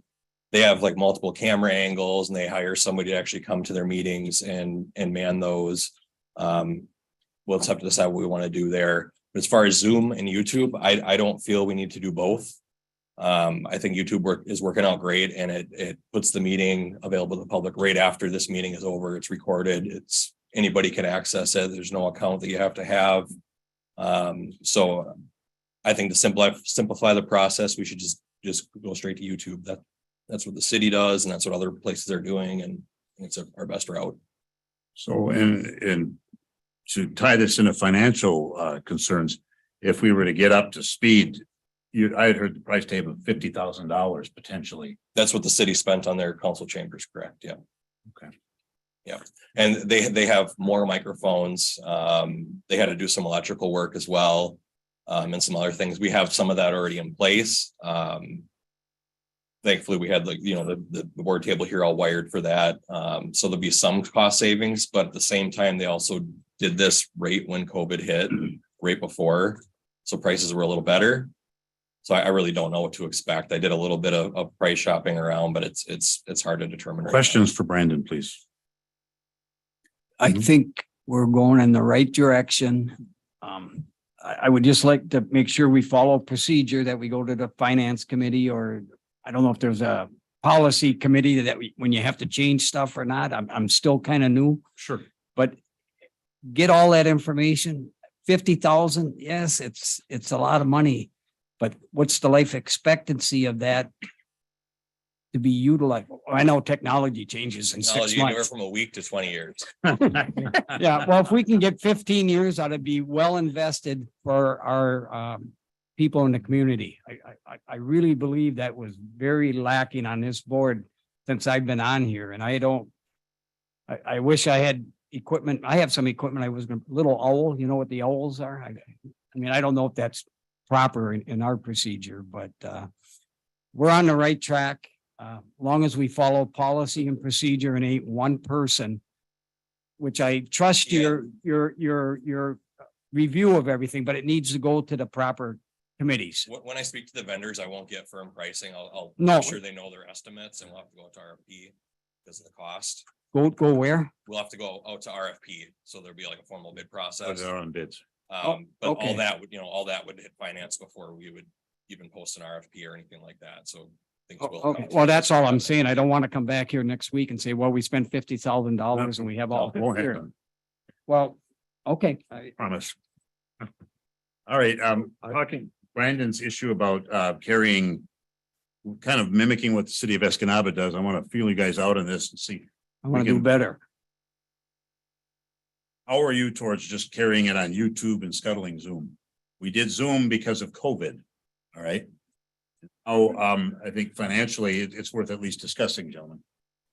Yep, and I'd like to find out what the public has to say, because maybe Commissioner. some people don't have, what is it, Facebook Live or something? Maybe, maybe, YouTube's free, doesn't even require an account. You can go to our. I don't use page it. Right now and use it. I don't use it. Very good. Commissioner Barron, you had a question. Well, my question, maybe Brandon can help, I'm not sure, but, because I was not here when Zoom was put into play. And, my thought is that it was probably put into an emotion, so it probably would take a motion to remove. Yep. Zoom. Okay, that's my question. Yep. And I can give a little more background. Okay. We started Zoom because the public could not attend the meetings Because of So we- COVID. because of COVID. So we did Zoom so people could make public comment and still see the proceedings as well. So we kept it open. With the sound issues that we had, it just doesn't make sense with people able to show up here and give public comment. And then all the recordings, of course, are on YouTube. So it just makes sense to do it that way. Sir. Facebook Live, we can't hear comments I don't do we don't do anything with Facebook, or whatever. What are we going on? YouTube. YouTube. And we already are on YouTube. But YouTube, they can't make comments at the meeting like we do now. No, they can't. It's just a live stream. See, and that's where my issue is, because I think people can't make it to the meetings and they might want to make a comment. So I'd like to see what it costs to continue that with whatever equipment you have to get. And I think that there's even going to be times when the legislators are working towards that being viable way to vote on some issues at some times. And the reason I say that, I've been involved with some committees out of Lansing, and that's something that's being talked about right now. So I would hate to eliminate it if it's going to become more prevalent throughout the whole state for even commissioners to attend meetings with certain regulations and vote. So I don't want to get rid of something that people can communicate with us during public comment, or we can attend a meeting and be up on the screen. Yeah, and that would still be possible. But right now the public has two options and it's just redundant. You mean to come here or online? And most people are just watching the stream. Like last week, we had 95 people in Zoom and one person commented. That's one important person. Yeah, but it's also a lot of extra work. Who's gonna run that every time, but I mean, We'll get our chair to get versed in that. You don't hold your hand in your backside because it would grow there. My God, I can't.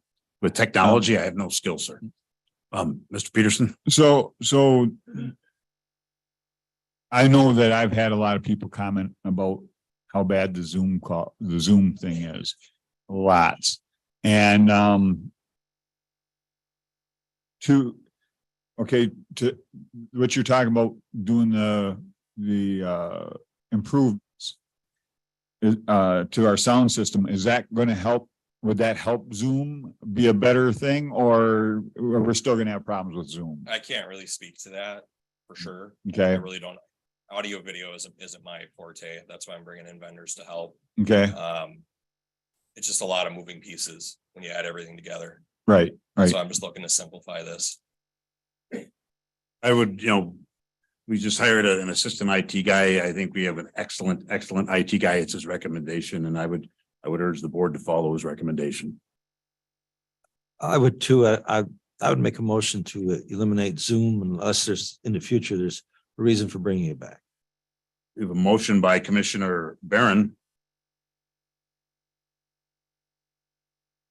I'll second it for discussion. Any additional discussion?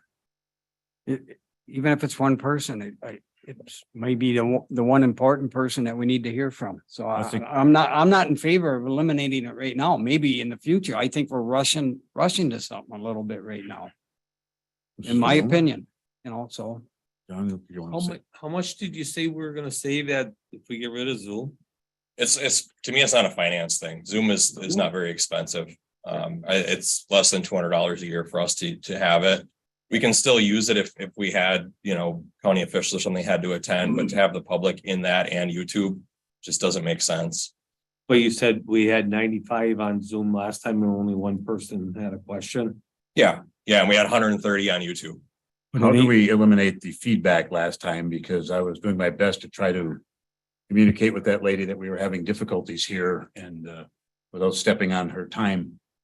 There were so many people in the meeting, it was hard to determine what the cost was. I couldn't tell if it was the person that was talking that had their speakers too loud and it was feedbacking that way, or if it was somebody else that was in attendance of the meeting. I did try to mute our microphones here and it didn't help. So I really don't know where the problem was coming in. One time I was on Pathways and for some reason I logged on twice and I had a lot of feedback. And their IT person there said, get rid of one of your logins. And I did. Boom, it went away. Yeah, and I Sometimes didn't if you're on mute it everybody twice- in the meeting, but like I said, people are popping up. Every couple minutes, somebody is hopping in or out of those, and we have it set up where there's a waiting room. So you have to admit people in because we've had issues in the past where people would just hop in and start talking. So And you if, hear them. if we continue carrying Zoom, are you looking at potentially having someone there to run the thing on a nightly basis? Somebody has to do it. I mean, it doesn't run itself. Somebody has to control it. My other comment is I attended two meetings out of Lansing. Guess what they used? Zoom. Every county in the state of Michigan was used on it. And I think it's just something for $200 just for right now. I want to convince the commissioners not to get rid of it. I really think. I have nothing against Zoom. I just want to make sure that we listen to our technical guy because. Well, I'm trying to give him a little advice too on my application of using it because he's not out in the realm representing people or being involved in a lot of meetings. Like I know, John, I seen you on one of the meetings. Commissioner Peterson, you were. I guess kind of my thoughts are right at the moment is to hold off on any decision on that until we get more information, maybe at the first meeting in March. We can find out what it would take to clean this all up so it works right. Sure. And just to clarify, they would still be able to hear the meeting. They just wouldn't be able to talk back to us. I want them to talk. That's what we're limiting getting rid of Zoom. So we will visit this. No action is Well, needed. We have a motion. You're right. I apologize.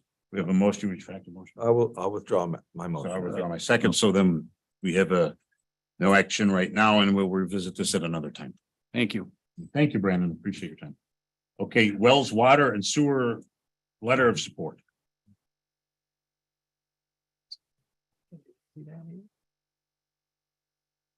Oh, yeah, that was.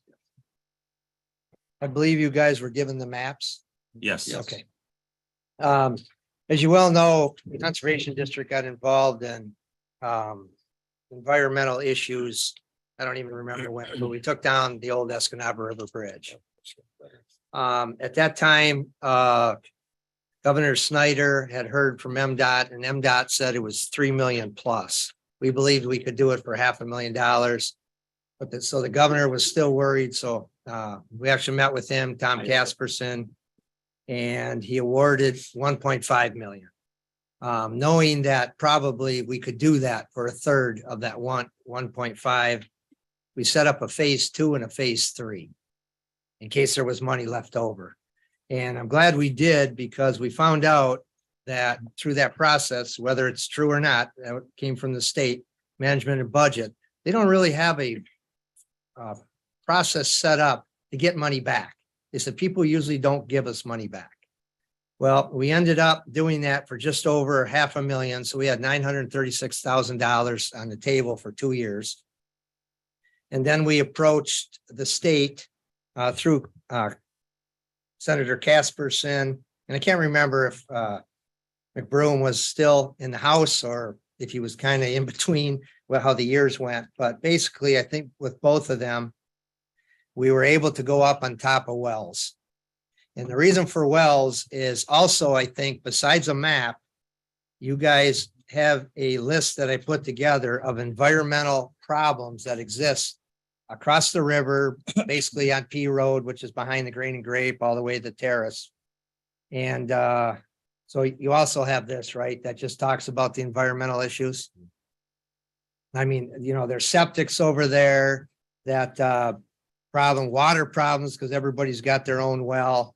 You have PFAS problems on the old Air Force site, which of course the Air Force will, you know, will take care of that and has been taking care of that.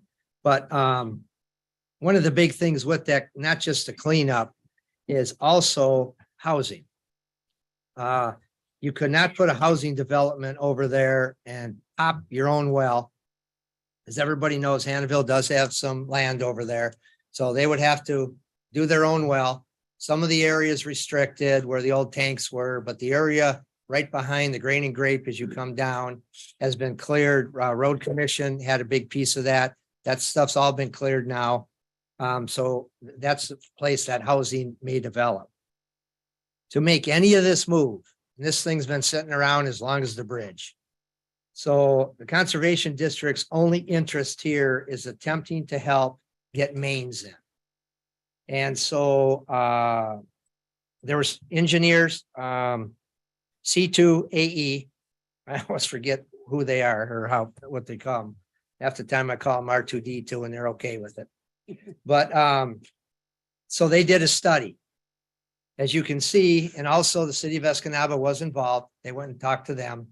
And we did have numerous meetings with the city of Gladstone and the city of Escanaba. And it came down to the city of Gladstone at this time could not take the waste.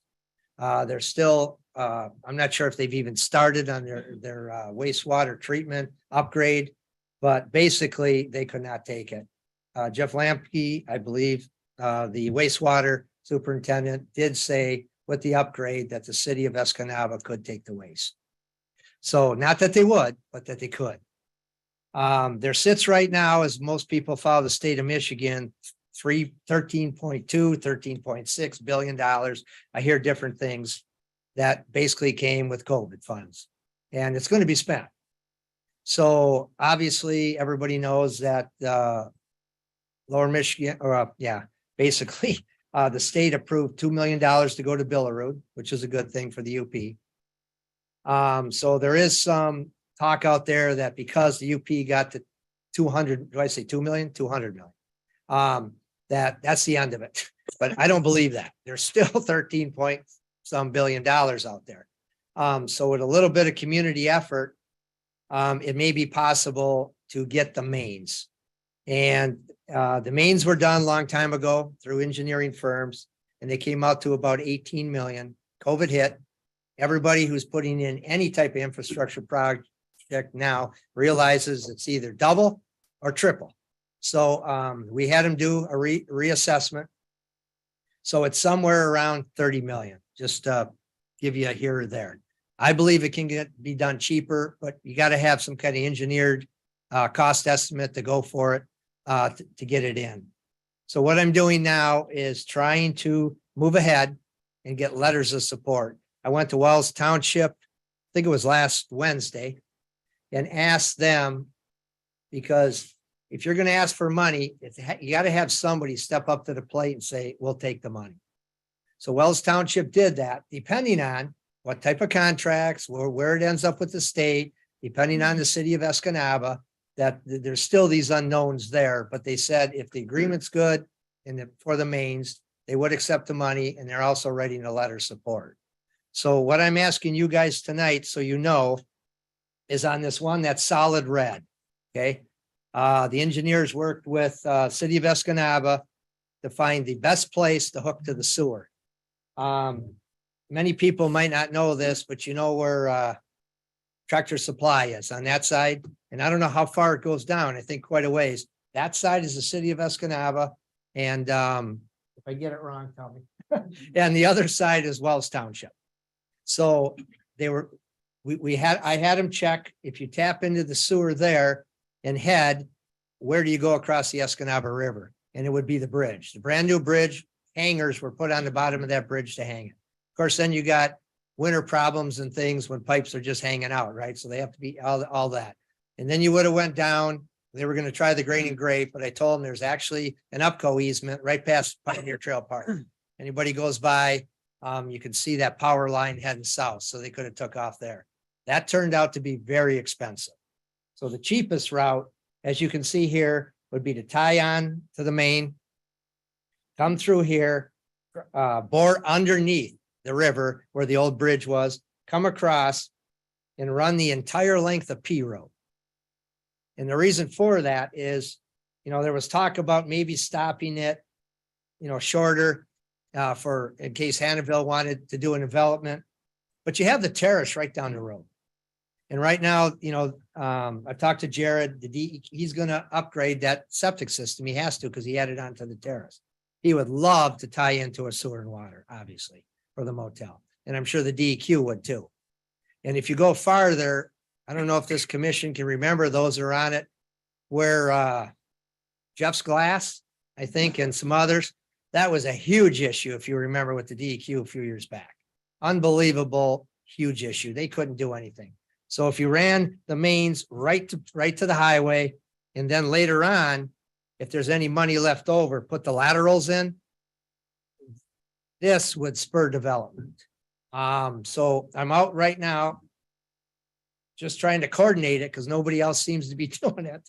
And we haven't, I look at this as an opportunity. If there's $13 billion sitting there and it's gone in 2 years and we run into the same financial problems they expected before COVID, there won't be money for this.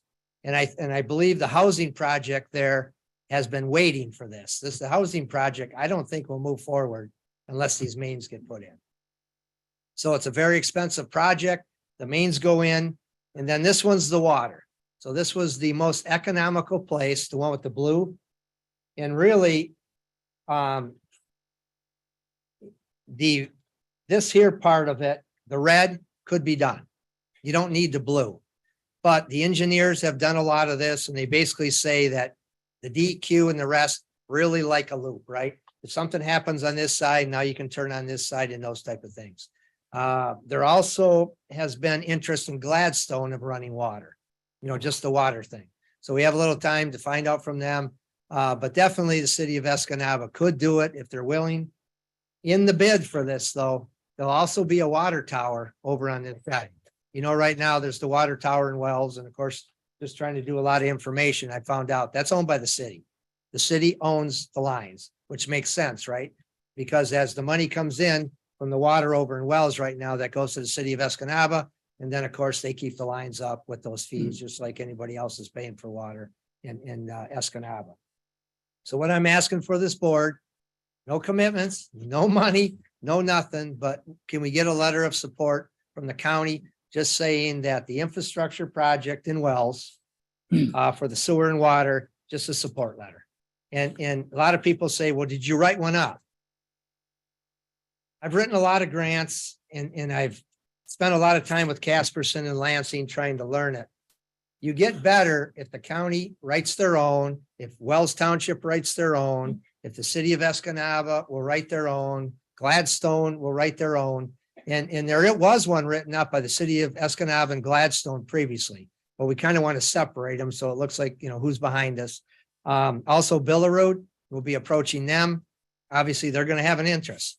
Unfortunately, it can't get done overnight and the housing be built by the time, everything comes in the spring. But if this moves forward, I know the DEQ, Tom Casperson had talked to them, had McBroom talked to them. They're very interested in cleaning all these environmental problems up. They're only going to get worse. So it's an opportunity for the community, for housing, cleaning up environmental stuff. And I'm just hoping that we all can work together. So I'm just asking for a letter of support here, but I didn't want what I call a form letter, right? Where I write it, everybody signs this one, you change the title at the top. I think it looks better. So, I can work with Ashley on that for you or Dave or who's ever writing this thing and, make it a little different. But I was just hoping that you guys would approve that because the plan is to now approach the city of Escanaba for comment. And I was glad what you said tonight, just for a support letter and, and meet with Jim and kind of find out that, where they want to be as city of Gladstone, as Vicky Mish out the chamber, right?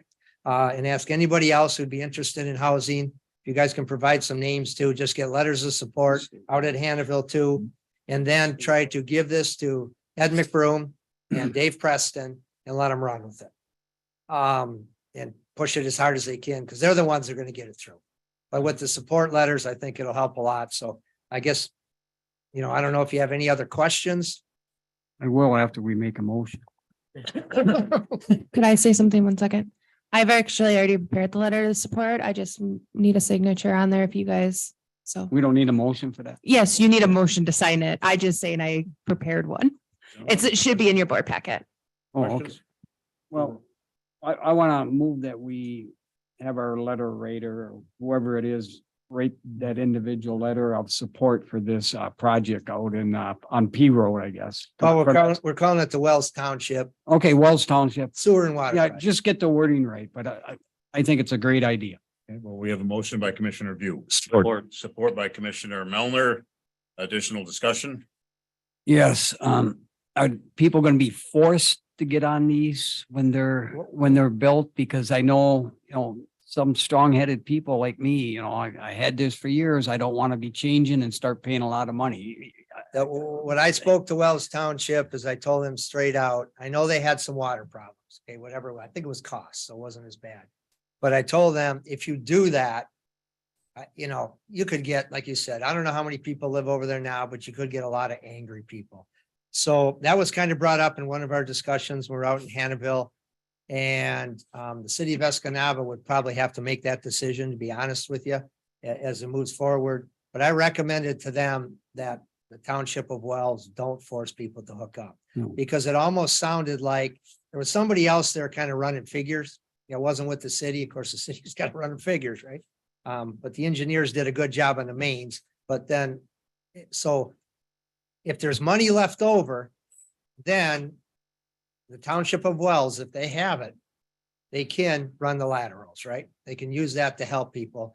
But if you don't force them, sooner or later, the DEQ would probably force them, because it's coming.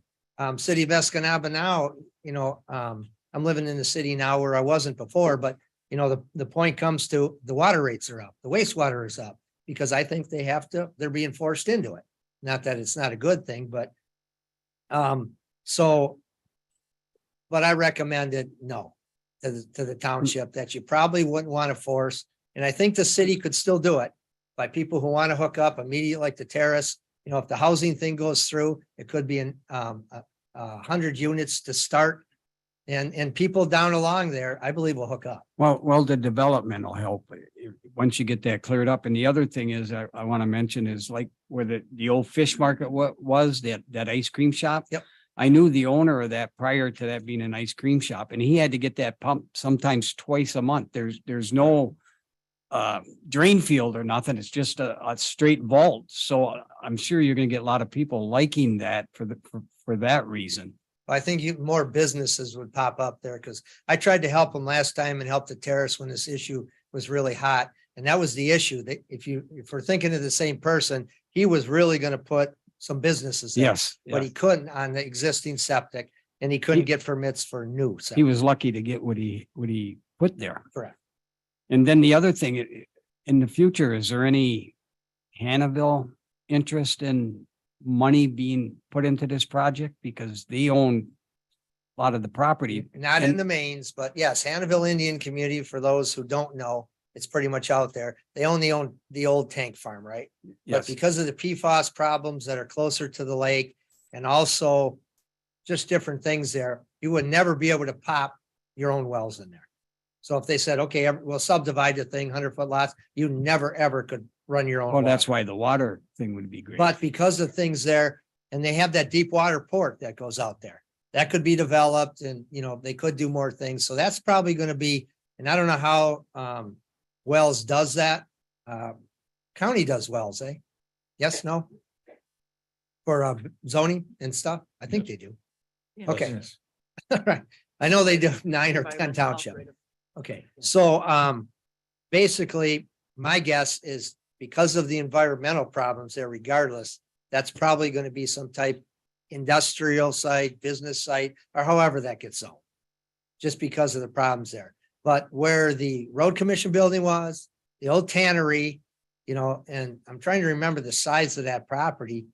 But, you know, it's almost 3/4 of a mile. And the view there, Oh, yeah, standing on that thing and looking out over that lake, especially in the fall. Ideal place for housing. And I know Hannahville is interested. They haven't committed to anything, but my guess is if those mains come in there, you will see some investment. But you know, they have to speak for themselves, but I know they're very interested in the mains going in. So we have a motion on the floor. Any other questions for Roy? Very good. All those in favor for this letter indicate by saying aye. Aye. Opposed? Thank you, sir. That passes. Okay. Okay, and then we have our next item of business would be the Parks ARP. Okay, this was negotiated, like I said, $205,000. This was a piece of it. That when the cabins were finished, and I'm not sure if it's 42,500 or 45,000, but whatever it is, fine. That would be allocated as soon as those cabins were done. So the cabins were done at the end of August. We submitted the stuff. I think the second week of September. Was kind of hoping we'd get it before the end of the fiscal year, then it makes the books nice, but I realized they were so busy at the end of the fiscal year, just like we all were, that to make a long story short, at 2 meetings ago, I believe Commissioner Barron had a deadline for this meeting and worked with Ashley. She submitted any questions they had. I submitted everything back. And probably the one thing that was confusing to Ashley, she thought there was 10 cabins, but there's actually 11. So, you know, there's 5 at Pioneer. Anybody can go count them. There's 6 at Fuller. And I think that confusion, if any of the commissioners remember, to draw the interest and to try to get Bessie to understand what we were even doing and ask for some money, the Conservation District actually had that first cabin moved to Pioneer Trail Park. And I came in front of the board and I said, can we plunk it there? If it doesn't go anywhere, nobody's interested, nobody thinks it's a good thing to rent, we'll pick it up and we'll move it. And but it took off right away. Myself and Commissioner Rivard worked with Ray over at Bessie. And of course, they donated again $100,000 for cabins. And we told them then there would be 5 and 6. And everything worked out. So I think that was the biggest issue that Ashley and myself worked out, that there is 11 cabins. You need Correct. board action on this? Or is it already just, are you I just? thought it was paid. It has not been paid. I asked Mr. Mattson if we could just do it with our regular accounts payable run. That's tomorrow. Instead of enforcing the administration office to run a manual check. And he was okay with that. Okay, so we need So, no action. I just want to know if the board is okay with that decision. What? Can we have a list of what was said, not completed, why this was held up? I would I like, had about, what was it, 6 questions on the list down there? can you send that to the commissioners in case the public ask us what was Sure. the holdup? I'd like to know what the issues were. I mean, the big one was the 11th cabin. Because it was Yeah, that's fine. $7,430 for the 11th cabin. And I only had documentation for the 10, but Mr. Mattson provided with us just clarification that 11 cabins are owned by Delta County. And so I was Well, okay that with was a that. big issue, I thought, and I didn't know if any of the commissioners The knew. other ones were really small, minuscule. I Well, think it's still important for me to know. absolutely. I'm just saying it was a couple $100, but this one I really wanted. And he was able to assist with that, Thank you. but I will give that to you. Thank you, folks. And I also will get you, I know it was sent out before, but that was before you were on the board, Commissioner View.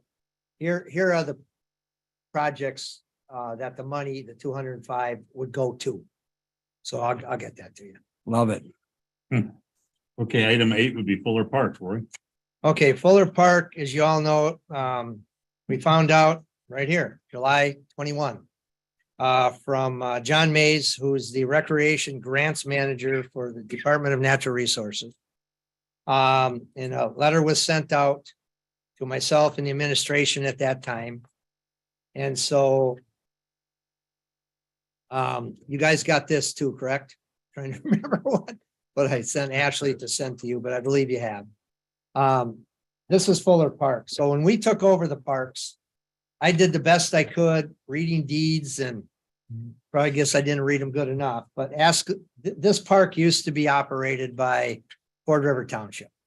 And all I've heard from them is that they weren't running it or they couldn't afford to put money into it. So tearing everything down. So they gave it to the county. I'll hold it. Thank you. You're welcome. And so if you look at this though, so you guys know, you can see the shading, right? And now, if you go right here to this point and you go on a line, and I didn't send that, but I will send it. This is what you actually own out there now. As some of you well remember, when we took over these parks after a few years and we're improving them, I had done some surveying when I was in Wyoming, so I ran the lines and I found out that the line went right through what the county had put in before down here in this campsite. Campsite number 9, campsite number 8, and maybe a piece of 7 were on the neighbor's property. So I came in front of the board. I said, I guess we better go have a chat with her. I had never met her. I knocked on her door and kind of sheepishly and said, she said, oh yeah, you guys are doing a great job. I said, well, part of it's on your land, but she was very nice. So the county bought 16 acres here, which really helped out. Most of it's wetland. You don't own the 1 acre. And a lot of people say buy it, but for what? I don't know why you would, but it's wetland. But anyway, that 1 acre sits there. So this is how the park looks now. And in this letter that came from John Mays 35, 37 years ago, through this, which you do have, there was 9 acres purchased down here through a trust fund grant for, and then this piece up here was purchased, either that or given. I haven't even looked it up because there's nothing there and nobody's getting too upset, but I guess that came from MDOT. Or what may not even be called MDOT back there. But what was supposed to be in here, they sent us a concept plan and then we see it was day use and a whole bunch of other things. Because we had moved the day use across the highway. Okay, so this got a lot of excitement moving and things like that. So the committee was going to meet and was supposed to meet and then get back with them. We met a week ago or so. It was determined by that committee that we did not really want to take out that whole side of all the campsites because things that make these parks run are the camping. There was some talk about would you charge for day use? And I recommended this county while we're doing it or you guys are doing it, don't ever go back to that. That was one of the issues at Pioneer Trail Park. They used to charge $2 and people said, why would we go in there and pay $2 when we don't have anything? We pulled that probably the first week. The board said, get rid of the $2. We'll earn money another way. And I suggest you guys do that. So I talked to John Mays after the meeting, told him, rather than take out that whole, I guess I would call it the northeast side of the campground. So you also have this, correct? Okay. It's kind of just a generic thing, but it shows it. Rather than take all these sites out and put a huge day use area there, it probably wouldn't get used as much as, Pioneer Trail Park. So the point being is we agreed at that meeting to take out R1 and L8. The reason for that is I think you guys got this one too from John Mays. Did you have the letter? Okay. If you read what it says is back there, what the DNR was looking for was to honor that original trust fund agreement.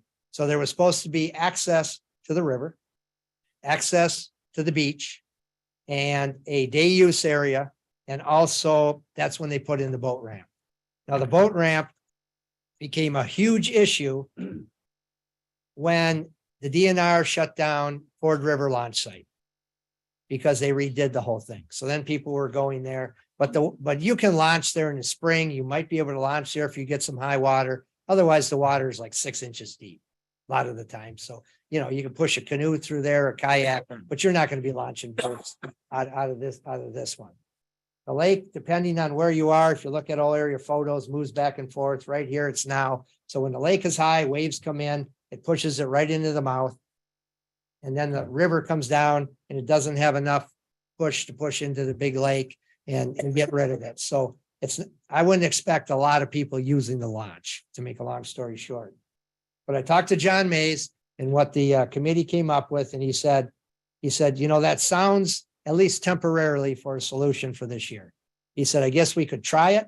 We could see if there's any more complaints, right, from citizens and go from there. And if there's not, he said it might look good, but he can't approve it. Okay. He's the grants manager, but Dan Lord, who's his supervisor, can. So what he asked me to do was a drawing and just talk about this area, what we would do, nothing else.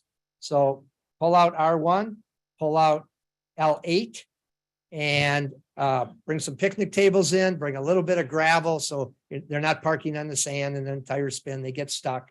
And basically offer the beach access, the river access, the boat launch access, and kind of see what happens there. I can't send that without this board's approval. The county board it's yours, has to make that approval. So what I'm asking for tonight is on behalf of Delta County, I'll do a drawing for that area and then send that with the request letter. And then also we can get the chairman to sign it. If you guys do it, when we do that, actually sign the letter that says at this time, we would like to remove R1, R8, offer access to the boat ramp, offer access to the river, and offer access to Lake Michigan. And the day use area will be put in there. So questions for Mr. Batson? Yes, why am I the only one asking questions? No. Is this what the issue was prior to me getting on this commission, that this will solve that issue? I mean, I have reassurance that the majority of the public, this is what they wanted, that access. I think it was, but I just want to make it public that I understand that this is what they were striving for. Yes. Access to the beach. Actually from Picnic. 37, 35 years ago. But if they approve it, they're approving it sort of for a year to see if there's still more complaints. Okay, if those complaints come in, then the county's going to probably have to do more. But if they don't, then this will suffice. We also want to keep the roadside picnic area on the other side, because boy, is that used by people going back and forth. And if you don't want to be by the lake or you don't want to be by the river, although the river comes right in there, all you got to do is walk across. Plus it has a flowing well. It's used a lot. So we would, we'd keep that there, but we would open a day use area, sand beach, river access, boat launch access. And like I said, bring in a little gravel and just put picnic tables there and see if it solves the problem. With that knowledge, I would I would move that we follow the procedure that he's asking for. Authorize Rory to put the, sure.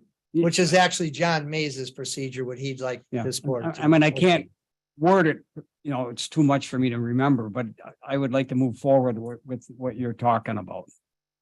I'll support that. Okay, so we have a motion by Commissioner View, if I might take some liberties to authorize Rory to put together Yep, go ahead. the photo, the picture or the layout.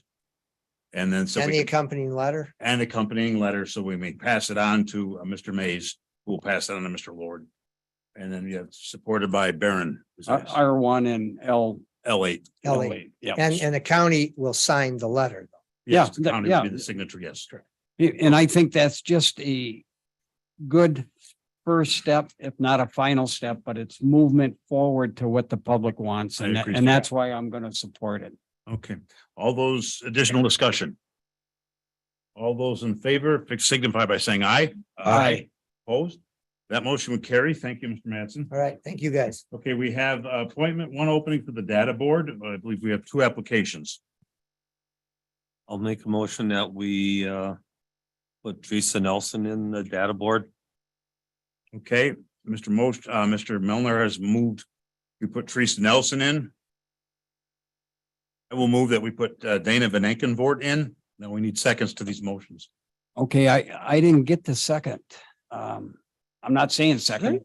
I only received one application. Okay, the second one came in today. Okay, Person had COVID. I like to look them over, and I know Teresa Nelson, she was on the commission. I'm just because I don't have the other one, I'm Sure. gonna So you're supporting, so we have support to Mr. Melnar's motion. And I'll support Dana Van Eckenfort. All right, so we have a support to my motion. So now, how do you want to conduct this, Nancy, as far as we have competing, what we? Well, typically, we don't do it that way, but, You want me to withdraw? yeah, let's handle the first motion. Okay, I withdraw. I apologize. I withdraw my motion. I support. Well, it's confusing for me. It's okay. Chair. It's confusing. I mean. So we have a motion on the very- floor. And we have a second supported by Mr. View to appoint Teresa Nelson to the data board. All those in favor? Well, I'd like to make another comment. I don't think it's fair to the other applicant that I didn't get that application. It's okay. Did everyone get the application or just I not? think he's been ill and he just turned it in today. It's in our material in our iPad. It was put in today when it was turned in. Well, I worked this afternoon and I had. I understand. Rush to get here, so I wasn't privy to that stuff. And it's not that I'm against it. It's just, you can see where I'm coming from on some of these issues, that it's very difficult to make decisions and be transparent and let people realize that I'm checking into things, because maybe the other person is better qualified. And how do I judge that without having the information ahead of time? So we have. We have a motion, yeah. You have a motion, just raise your hands if you're in favor of putting Teresa on the data board. So we have Melner and Mr. View. Are you voting in the affirmative? Okay, very good. So you've got two. All right, now I would make a motion that we put Dana Van Aken board. I'll support that. Then we have a second. Raise your hands, please, if you want Mr. Van Aken board on there. So that would carry 3-2. Mr. Van Present. Aken, congratulations. Present. You already voted. Oh, I can't vote on a new motion? Yes. Yeah. All right, so we have, I was joking, ma'am, you're out of order. It means something to me, so can we please have some decorum here? No, I'm not gonna Commissioner- asking you very nicely, please, may we have decorum here? Commissioner Moyle.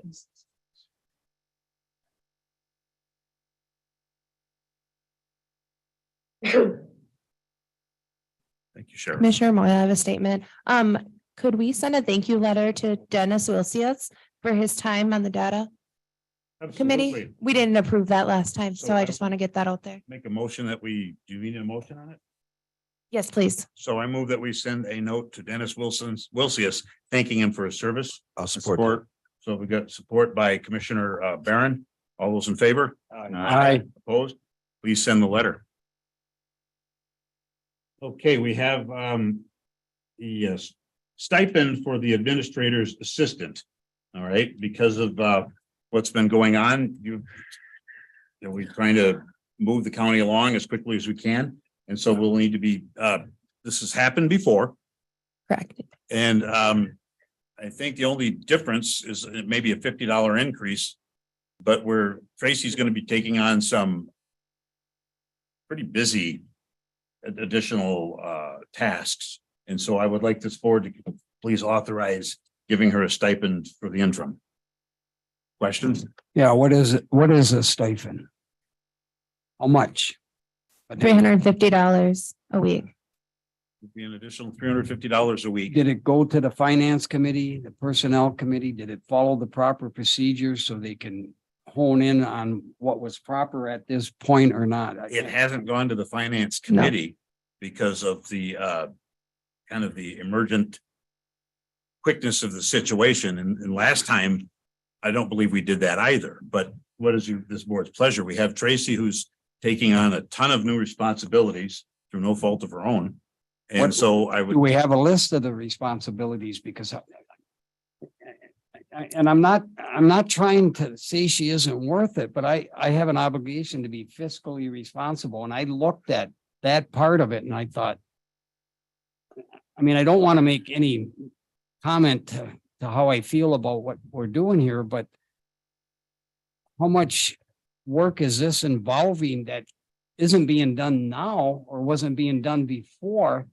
Let our Is she- interim administrator answer that question. So it's not that she had it added on responsibilities, it's the fact that I'm an interim. And I don't know every single procedure. She has been there since 2007. So she has guided interim Saber, she has guided Bergman, Administrator Bergman, Administrator Strom. She's just kind of like our trainer. And how much was that worth? That was $300 back when Tom Strom was interim. No. Saber, I'm sorry, Tom Saber, yeah. Saber. And no increased productivity outside of just advising Instructing. you Yes. and the county's supervisor. She's been changing all the signatories, so we have to go into all of our stuff. But we have to go into all of our software and everything, yes. So it takes away from her regular duties. Exactly.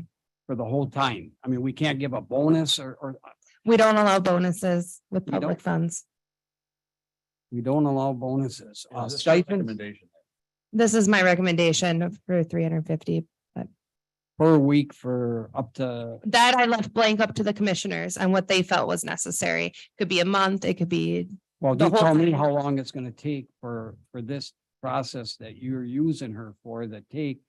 She puts in extra hours in? yes, Okay. we both have been staying till like 5:30 every night. And working weekends. No, when she So- puts in extra hours, that's time and a half. She is salaried, so it is not, but she is allowed to earn comp time. So, but she can't earn overtime. Mr. It's Peterson, a strange contract for a salaried employee. I know. you- Do we follow federal labor standard acts? Yes, we do. Okay, so in that comp time is like, she puts in extra time, so she gets extra pay, but then she gets to take the time off. Am I, see, that doesn't fit right. Is this normal what everybody does? Is- So in she's public a entity? salaried, non-exempt employee. Or I'm sorry, exempt employee. Exempt. Exactly. So That- she's that's- salaried. We don't have to pass, Board of Commissioners allowed her to take comp time. Just as like a side contract special for her. And it's been stated ever since. I think anyone that puts in extra time in this situation should get something else, but I think look at what this could cost the county overall. Depending on how urgent we get a new administrator or not, because I want to take it kind of slow so we don't. Can I request maybe 2 months and then come back and see if I need any more, but just 2 months or a month? I would mean- consider a month. All right, I mean. I'll be in fine my- with that. I would make a motion that we give her that stipend or whatever Stipend for 1 month's time. for 1 month's time and then reevaluate it after the month to see if you're up to speed of Right. what you need, because this is extra money so that you don't have to do something or learn something. You're learning as interim. Moved by Right. Commissioner View that we Thank would you. offer our administrative assistant $350 a week stipend additional for 1 month. Supported by Commissioner Barron. Additional. Thank you. discussion. Thank you for straightening me out. Additional discussion. All those in favor signify by saying aye. Aye. Opposed? You're okay with it? Yeah. Okay, all right, very good. Okay, very good. So that passes. Thank you. And then we're moving on to the intermediate administrators contract. After that, this is gonna be fun, right, Yeah, Commissioner sorry. View? It's, no, I No, I'm need, just I need to kidding. be fair. I know. Good questions. I like when you ask questions. And I have two pages. And we're already almost going on 3 hours. And this is really important to me, what is being offered. And we have no say in it to the extent that we discuss it in public, and I would like somebody in a position of, I don't know, say an attorney or something, to look at what we're gonna be signing here, because I don't like a lot of stuff in it. I Okay. like you in the position, but there's standards here that go beyond what our other administrators ahead. You have a lot more, we have to have a super majority to do stuff, where before it was a majority, and there's just a lot in here that I think is way out of line, And that's, but I don't know. So. no offense taken. I mean, would it be, whatever we decide, you would get retroactive anyways, correct? Correct. And you would So I agree, have I would like the contract term to be February 14th. And yeah, I have no until, problem with that. Yeah. whatever, if you say 6 months or 3 months or something. Well, how would I go about finding this out, or as a commission? I Figuring out, Well, this is what we're discussing right now, and then we. yeah, And but it's a lot of personal opinions of mine in here that I know that I don't want to wreck my relationship with board members and with you, because I think it's way out of line from what I've checked. Okay, What problems do you have with it, Commissioner? go ahead. Number one question, are you still getting your full salary on top of this? Yes, How do you pay someone 2 full salaries? it's So- not, She's not requesting. I'm two not full salaries. requesting to. Well, I thought it was $390 a day. Right, and that's 6 months and that's 50,000 for Okay. 6 months. And then I received my 56,000 a year for my controller and HR position. I didn't want to get into that argument. I just wanted to say, how do you pay somebody? Most places, when they have this, the county pulls together, somebody gets into that position.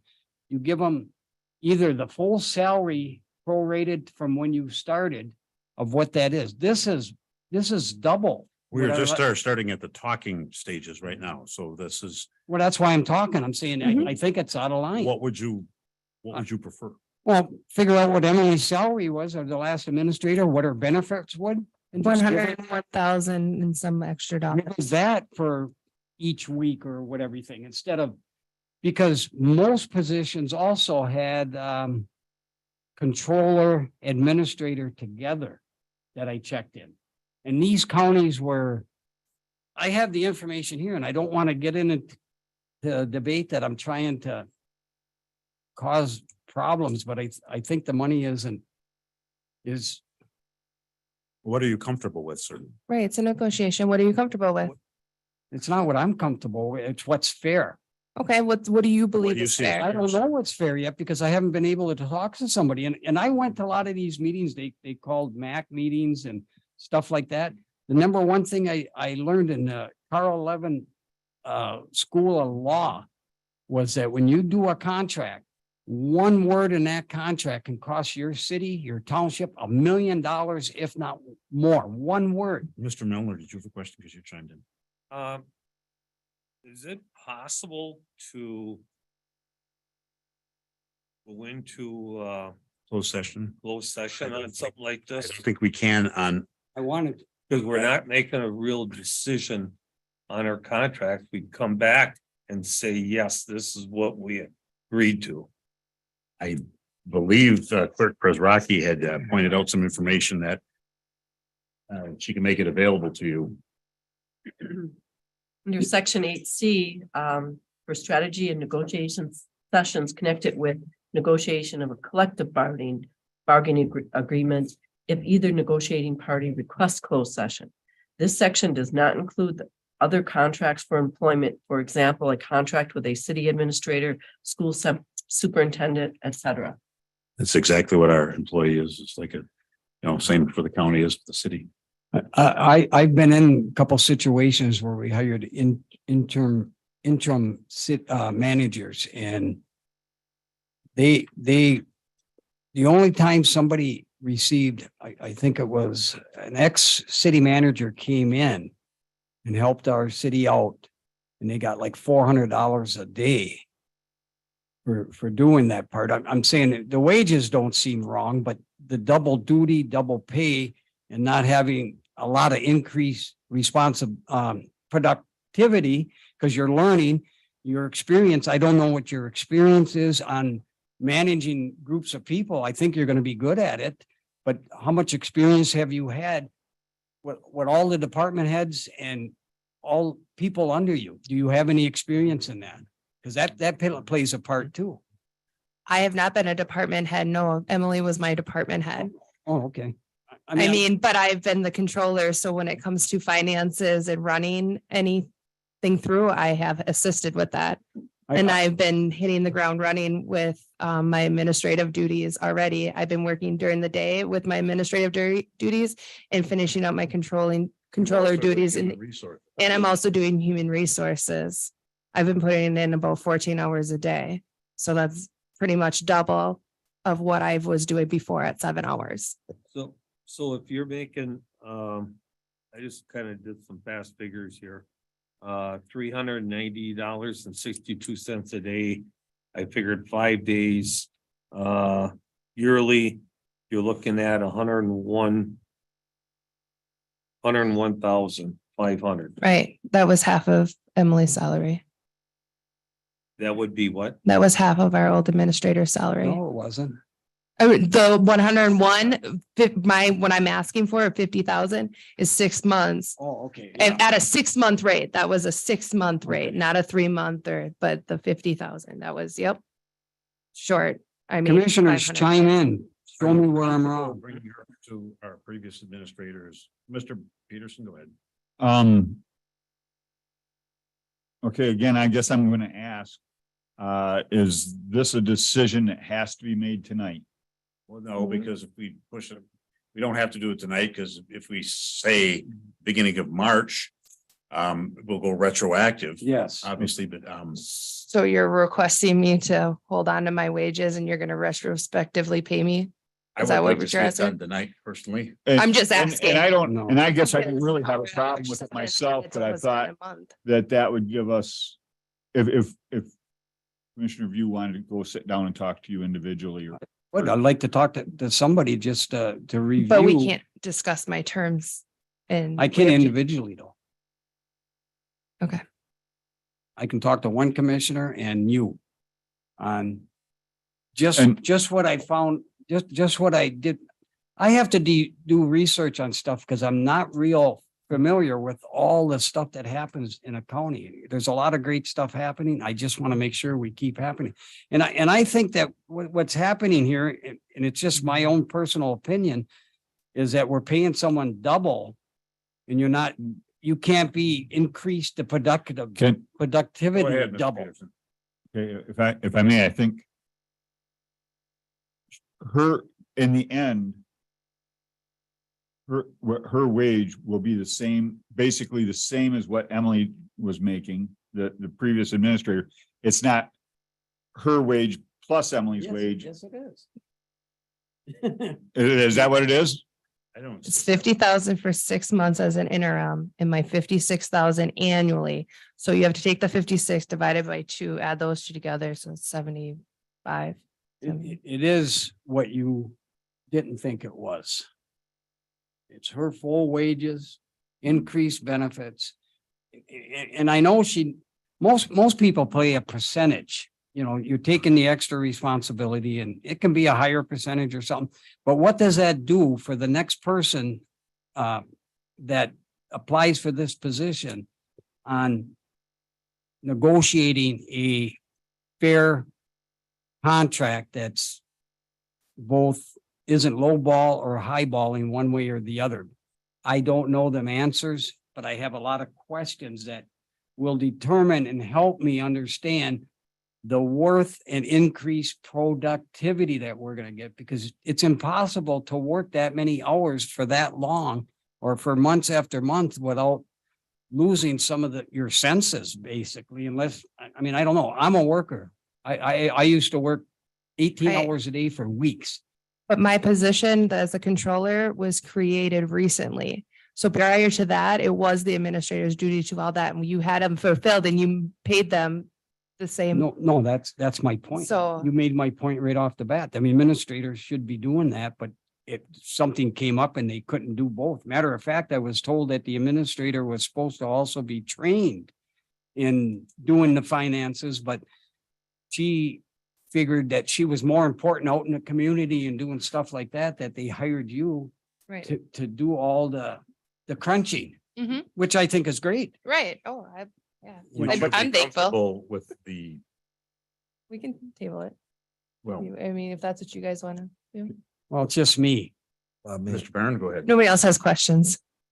Actually, Okay, you got one? Mr. Barron's got the floor. All right. Well, there's three different jobs being done, HR, controller, and administrator. And from what information we've received, they're getting done. So if you look at the what's being asked for here is basically covering those three jobs for slightly less than what the cover would be if they were filled. With two people. They're getting done. So, and to commissioner views about going for this period of time, it's the wrong thing to do to a dairy farmer. I was at one time, is 24/7, 365. When we did that I did that for decades. So it's very doable. And I think as she said earlier, she hit the ground running, and I'm very thankful, very thankful. And what she's asking for here is not, I don't believe it's out of line at all. But if we want to table it till the first meeting in March, fine. If, other commissioners need more questioning, like Commissioner View and others, that's fine. But that's my thoughts on this. Thank you. Okay, I just have one quick, okay, so take what you're asking for a whole year. Mhm. If it went out for a whole year. Are you, what would be your yearly salary? If it was if the 50,000, it would be 156 then, yeah. Okay, that's. But right. I'm only asking for half. Right. Because if I was to be a permanent, I think that's where permanent, then I wouldn't have my controller job anymore and I wouldn't be getting paid that 56. I would be the permanent administrator, but that's not what we're discussing. It's Yeah. not a full year. It's only an interim for 6 months. Right, right. You never know. I was just Well, trying that's to, a whole different subject. I was to just trying figure out how to to talk in state just public what and we go were through an paying, because interview I was process. confused on that. I think we have somebody in the interim position right now who is very eager to move forward with stuff and who's done some very good things. Would you be comfortable just taking the salary of our previous employee for 6 months? And without my controller salary, like you just want me to take the. Well, you'd be up administrators? you'd be juggling a couple of different hats, I'm assuming, but I'm trying to figure out a way to bring resolution to this and send the right message to you tonight. Or is this board want to move it on towards the first meeting in March? Wait until the first meeting. Okay. I'm not going anywhere. I would move that we table this till the first meeting in March, because I don't want to cause a rift between me and you, and I just Not want thinking. to, I want you to explain some of this stuff to me on Absolutely. Okay, we personally. have a motion by Mr. View. I'll support that. Okay, additional discussion now, please. No, because I need to do some research. Okay, then would you guys please write your questions down for Ashley? And your concerns, your problems, and get in and see her. You can do that one at a time. That's absolutely no problem with that. No. Okay, all those in favor signify by saying aye. Aye. Opposed? All right, we will revisit this. the first Thank meeting you. in March. Thank you. Oh, thank you. We'll see each other later. Okay, so, okay, we have this is simply changing, I think, the MMRMA member representative. That would be changing our representative to Ashley. Is that a motion needed? Yeah, I need that motion. I'll make the motion for that. Moved by Commissioner Barron. I'll support it, supported by board chair. This is to make our MMRMA representative Ashley. Although, discussion? No, it's just, Okay, all those in Procedure. favor? Aye. Aye. Opposed? That motion would pass. Okay, now we have the additions to the agenda. We have the resignation of C. Getzoff, request for lump sum payout and to fill the corrections officer position. Also, I would add a letter of thank you. Gentlemen, it's your pleasure. We accept the resignation and then they'll be able to fill the position. I That- move that motion. I'll second that. Moved by Commissioner Barron, seconded by Commissioner Peterson. Additional discussion. did we receive that resignation letter, or is that just added tonight without receiving it? I'm just curious. Did the commission receive that? No, they did not. We Okay. just got I mean, that's all I it later wanted to know. tonight and I just wanted to get on there to fill the position. But this is customary just to do it like this, so. Mhm. Our corrections officers already are short staffed, so I don't want to. prolong No, the no, process. I agree. I don't want to be quizzed on it later. You voted on something you didn't get. Okay, so we have a motion, we have support, additional discussion.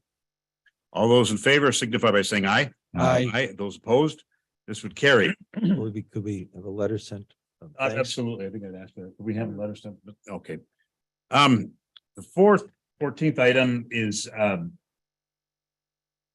making our county clerk our parliamentarian, and would also be changing some of the verbiage on a special meeting. Instead of facsimile, it would be switched over to email. Right now, prosecutor is considered our parliamentarian, and she can't come to every meeting, obviously.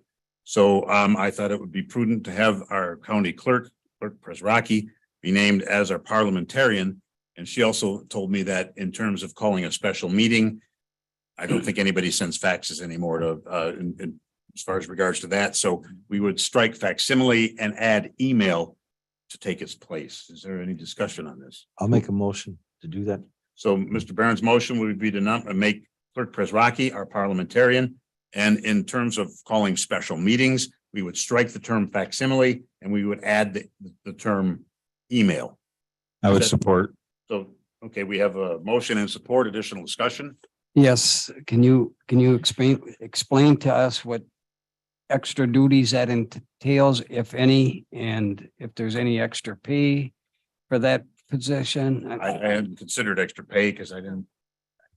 No, Nancy, I understand that, but see, the thing is, it's called transparency. I mean, even though we're saying it, I'm thinking I'm out in the audience right now and what you just said, I'm not really following it because it was just added on the thing. There was no backup or information or anything. And No I, extra pay.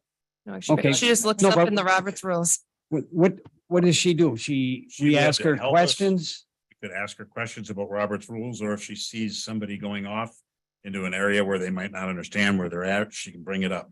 It's really It's going to not- benefit us I would to hope. have her. I would hope. Not, it isn't you yourself, it's that position that Right. we're voting on. So Right. we will always have that position here. Right, it would be county clerk, not my name. There's nothing else that you're responsible for, or can you give us a list of what this means to you? For the audience. It just makes sense because the prosecuting attorney is not here. And if there's an issue that comes up, would we have to wait until the prosecuting attorney contact them to find out what the answer is when Ashley and I each have a Robert's Rules book? You have 23 years experience. I mean, Yeah, So no extra pay, just darn that it. the question can be answered at this meeting and not have to wait to contact the prosecuting attorney, unless you want to require the prosecuting attorney be here. No, that would be for, that. no, that would be good for legal issues. This is just for the parliamentary, the procedure that we run here. correct, So, sir. okay. Okay, all those in additional discussion, please. All those in favor signify by saying aye. Aye. Opposed? That motion would pass.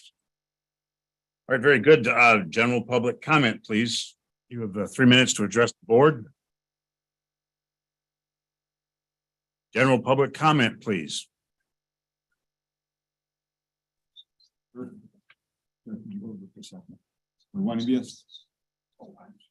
You're fine, sir. Good evening. Hello, my name is Becky McIntyre. I am a resident and voter, and I'm ridiculously fed up with the unmerited men in positions of power tonight after watching this board meeting. I'd like to speak a little bit on the elimination of the ethics committee that was addressed at the last board meeting, the special meeting. The timeline for Delta County Board of Commissioners on 1/3/23. Moved by Commissioner Peterson, seconded by Commissioner Barron to refer ethics complaints or violations to the State Ethics Board and discontinue the Ethics Committee. 1/17/23, the next board meeting, moved by Commissioner Barron, seconded by Commissioner View to rescind referring ethics complaints or violation to the State Ethics Board as they do not investigate complaints against county elected officials. That motion was carried.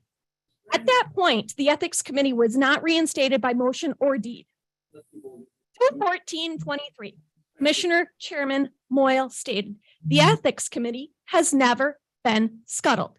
20:53:43 of the recorded YouTube minutes. If a commission can boldly lie during a recorded meeting in order to gaslight its constituents, can we really trust them in other areas of our county responsibility? It seemed like this is exactly what our former county administrator was warning us against, and now has come to fruition. It's unacceptable. And as a voter in Mr. Moyle's district, I am requesting that you resign. Furthermore, for the record, the prosecutor does not work for this board. The prosecutor works for the citizens of this community. We have voted for her. She answers to us.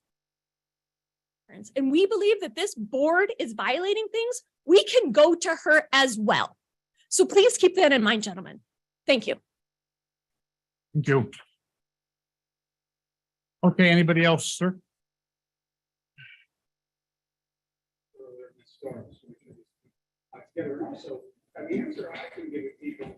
Been here before, but I find it necessary to address the board tonight. This is directly to the board. Okay, first of all, state your name and where you live. Sorry. Ed Flurry, Cornell Township. Addressing the board tonight, I just wonder, is the board listening to the citizens? Are you listening to the citizens tonight? Have you listened to them in the past month? The people have spoken and nothing's been done. I think that's a shame. These are the people that voted for you to be in office. And now their wishes and their input is just pushed aside. That's all. And as for the Rory Mattson, I know Rory got up here and he talked a good story tonight. But I have documentation. I'm not blowing smoke here tonight. He has caused more harm and trouble for the people of Delta County than anybody else. Thank you. Thank you, sir. Next up, please, general public comment.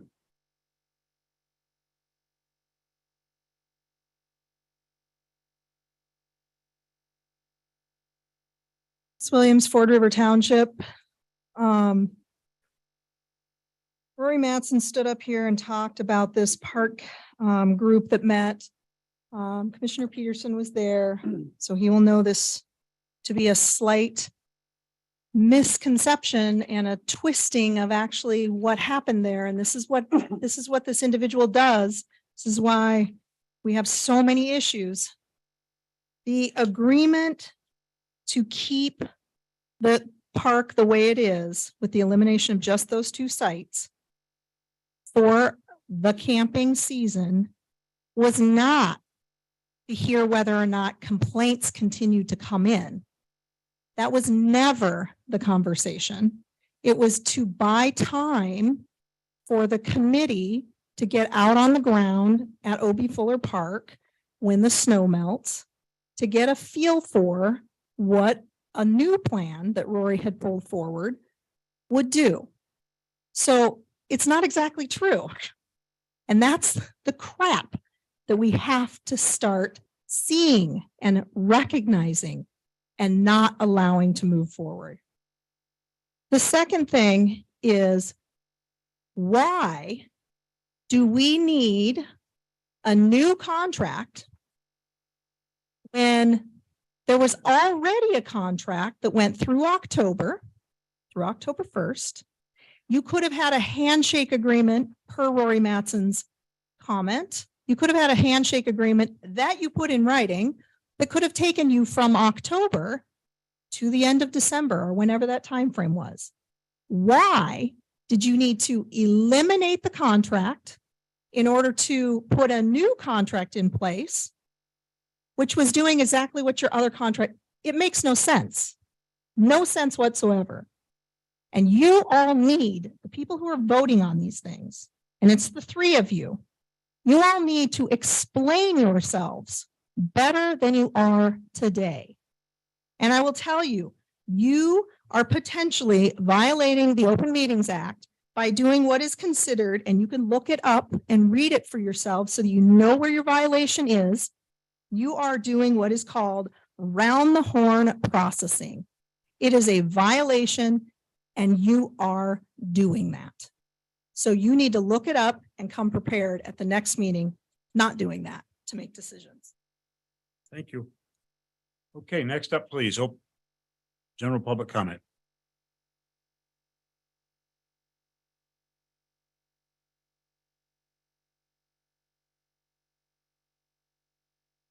A. Rollins from Wells Township.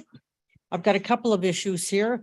One is, I've been hanging out at these board meetings since the 1970s, the 1980s, the 1990s, and into the 2000 until I retired about 10 years ago. And unless some rule has changed, it's my understanding that a chairperson cannot make a motion. I can remember when Elegert had to turn over being chairperson to Schultz so that he could make a motion. And after they got done deciding everything, then Schultz gave the chairmanship back to Elegert. So that's the first thing. As far as YouTube and Zoom is concerned, I think you can pretty much settle it by if people have a question or a comment they want to make, why not phone it in and then answer the telephone here and have them state their name and then make their comment? 3 minutes, then they're cut off, whatever. Another thing I wanted to talk about was, I'm sorry, Mr. Mattson, you are not a surveyor. The last time you mentioned that, Mel Davis got extremely mad and said that he could even go down and file a complaint with the county prosecutor. I don't care if you assisted someone, you are not a surveyor. I worked at the health department. I did nursing duties. I never called myself a nurse. My last item is, I think it's extremely irresponsible to appoint someone to data the same day as their letter is received. It's my understanding there should be deadlines. If you are interested in sitting on a board, you have to get your letter in by this date. This all seems pretty funny to me. Thank you for listening. Thank you. Okay, next up, please. General public comment. General public comment. General public comment. Thank you, sir. Just want to address a few issues. Last one that you just heard, I didn't run a survey. I had surveying experience from Wyoming, so I just ran a line. Foresters run lines too, not survey lines, but lines. So when I came out to where I thought it was, saw those campsites on there, I came in front of the board and asked them to hire Terry Wannick. Terry Wannick went out and proved it. Same thing at Fish Dam. When somebody was on the county property there, that's what I thought. Came to front of county board, hire the surveyor. So I did not survey. The Parks and Rec Committee. What Christine said is true, but also first, it was decided that I would contact John Mays and run this through him. It was John Mays who recommended to bring to the board to send it to the DNR, and it is temporary. And if the complaint started back up, then probably something else would have to do. So a little bit of twist, and then, oh geez, what was the other one she said? I got 2 minutes to think of it, I guess. Apologize.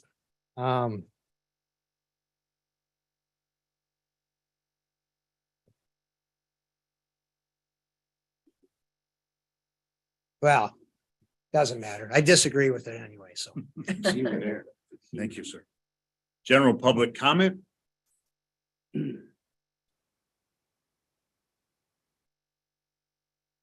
Thank you, sir. My name is Steve Benoit. I'm from Wells Township. Mr. Peterson, Commissioner Peterson, you're my commissioner. I wasn't going to get up here to say this. I didn't feel like maybe it was that important. It is that important. And I think all men need to get up and start speaking toward this. I have a daughter. I know many of you have daughters. And I expect that you, as leaders in this county, step up and start leading and showing an example to our daughters and our children. There's too much bullying, suicide, and mental health issues in our communities. And what you act as shows to our children this at times. The county ethics and the ethics standards in your county code of ethics says that you must perform and discharge your duties consistent with the highest moral principles, serving always the best interests of the county and its citizens. That is also our children and our daughters and our sons. Emily DeSalvo was an amazing and is an amazing person. She did her job to the best she could, to the highest ethics. And when she called out some issues, which is part of your code of conduct in your employee handbook, that both your employees and you must follow, she was fired. Does not send a very good example to our children that a woman that speaks out has any rights, that you should fire her.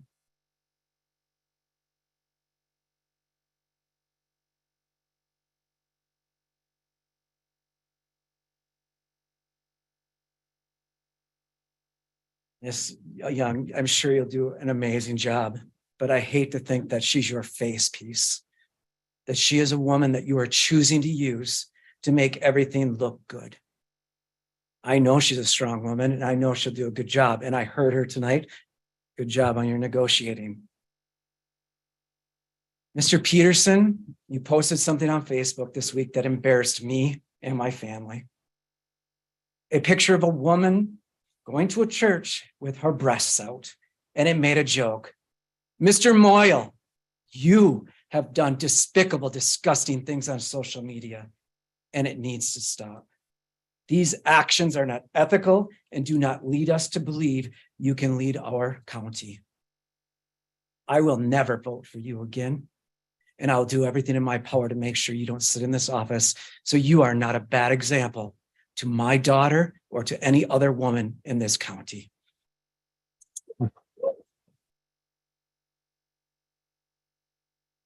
Okay. Anybody else, please? General public comment.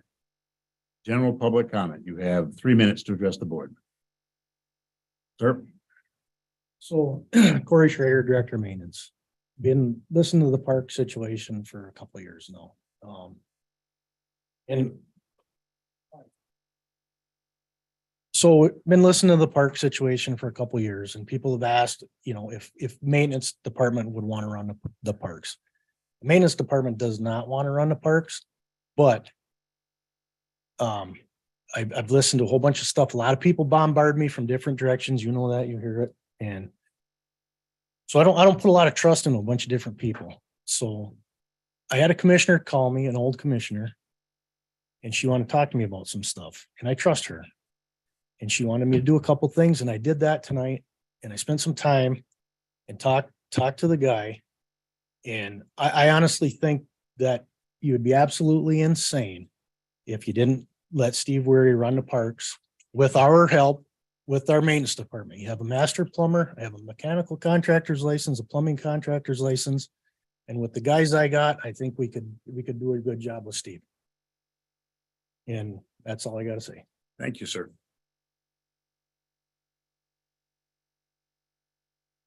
Please, general public comment.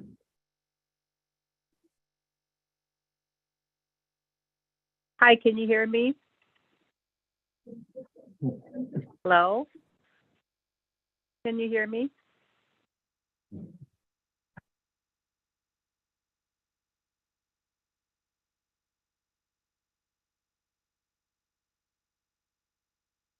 Can you hear me?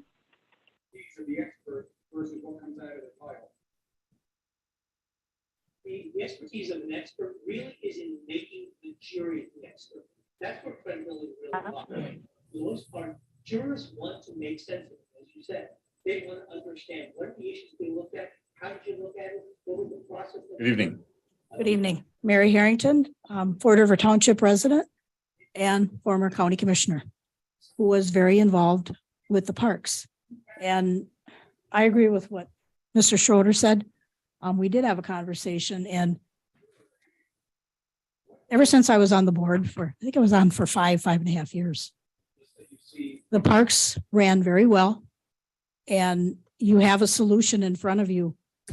And I agree with Corey. Hire Mr. Weary to run the parks under the supervision of Corey. Do not turn the parks over to a private entity because you're going to end up with the same problem that happened before. They hire cheap help. They don't pay them benefits. And they really don't care about what happens to them. They want to get a job done, and you're probably going to be looking for help every other week. The way the parks are run now, Mr. Weary knows what's going on. I believe Mr. Weary wants to run the parks and keep them in the county. The parks belong to the taxpayers. And to turn that over to a private entity is just, it's unconscionable to me. We've put so much time, energy, and money into our parks. Keep them in the county. Let Mr. Weary run them. You're not going to miss a beat. That's all I have to say. Thank you.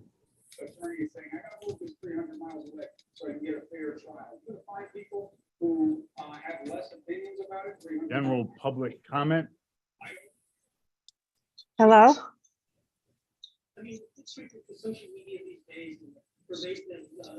Dave Adamini, live in Wells Township. I'm just going to follow up on something that was brought to my attention. I heard earlier today, some discussion about some bullying, some individuals who are stalking other people. And just like to say that this is a nice community. Lived here most of my life, except for when I was gone in active duty military service. And if anybody has any issue with anyone harassing them, stalking them, please find me. I can assist you. I've got 20 years of law enforcement experience from retired deputy chief of police, federal level. I'm not taking any crap. I don't like to see anybody being upset or harassed in my community. So if anybody has any issues, please seek me out. Thank you. Thank you, sir. General public comment. Anybody Hello? else? General public comment, anything on Zoom? Okay. Can you hear me? Hello? Of Noblet, District 4. I don't think we have received yet an explanation as to the firing of Misty Salvo. Mr. Moyle, at the last commissioners meeting, you stated, and I'm reading from the press, I'm not resigning. I'm not going anywhere. I'm doing what I think is best for Delta County. If you don't want me in office, don't vote for me. Well, I found your choice of words curious because I thought what you should have said is it should have been, I'm doing what the citizens of Delta County thinks is best. Before firing Misty Salvo, did you get any complaints as to her job, that she wasn't doing her job? Did you ask any of your constituents what they thought of the job she was doing? I have to believe that after the response you've seen over the last month, the citizens are speaking. Are you listening? I can't imagine how many emails and telephones you three commissioners have gotten in defense of Mrs. DeSalvo. It's curious. No one has gotten up in defense of your firing, Mrs. DeSalvo. I find that curious. I did get an answer to my question I had last week. Thank you, Mr. View, for clearing up that about the ethics committee. I just find that there is bullying going on when I come and sat here. And I think it's wrong. Thank you, ma'am.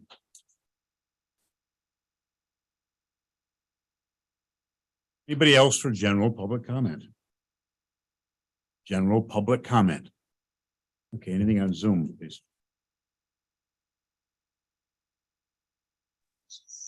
Hello? Can you hear me?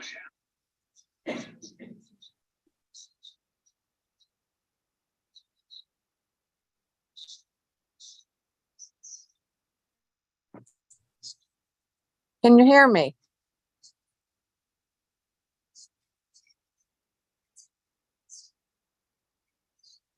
Hello?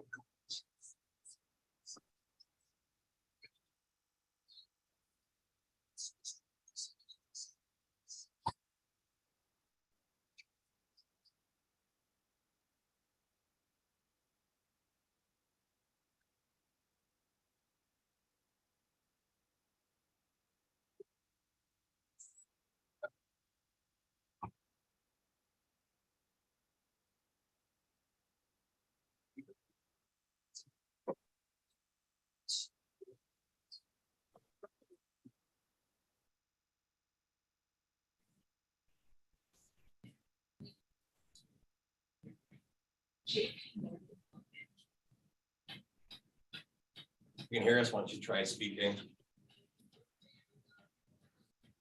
Hello? Go ahead, please. This is Teresa Ross, Ford River Township. I would encourage you not to get rid of Zoom. I am not the only one with mobility issues who cannot make the meetings, but would like to voice concerns. That's number one.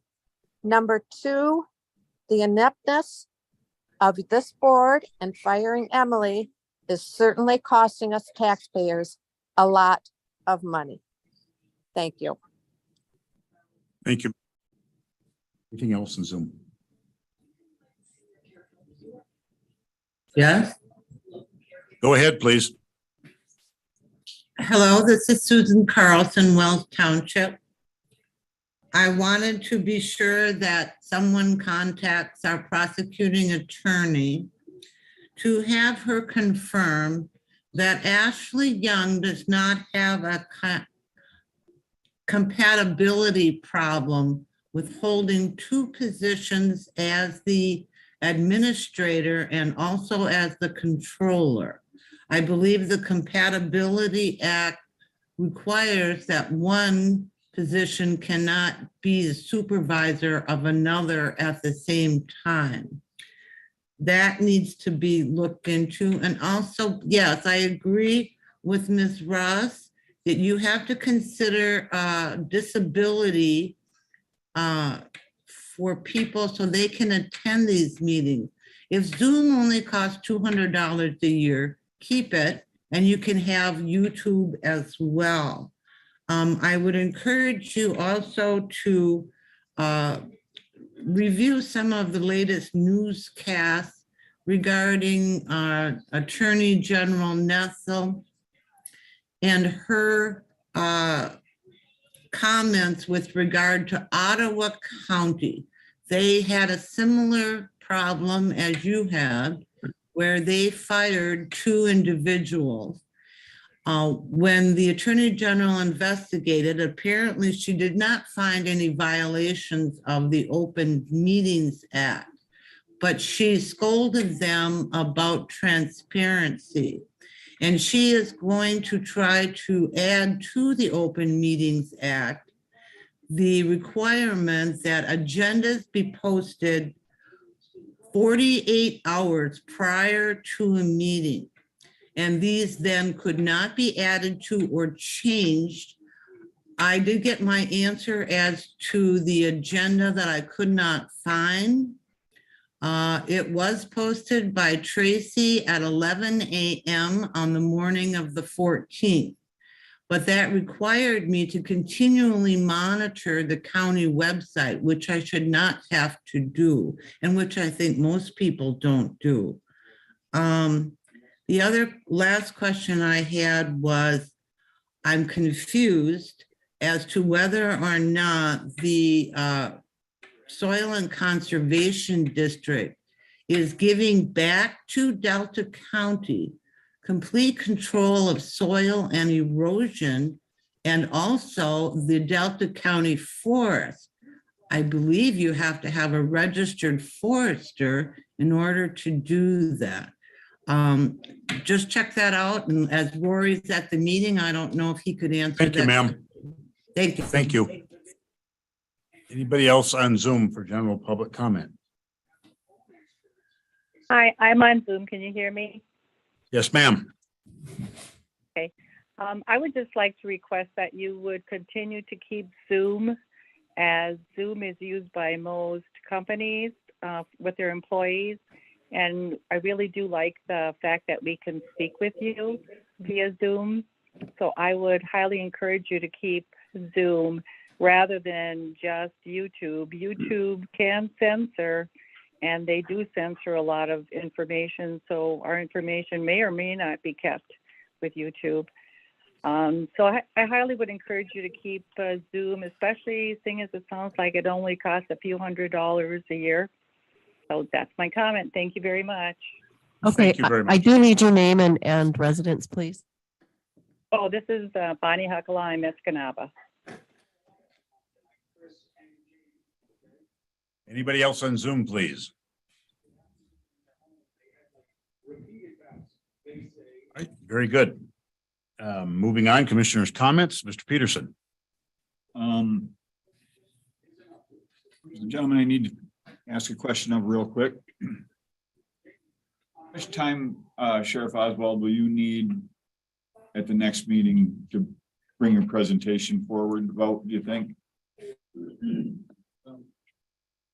10 minutes. Okay.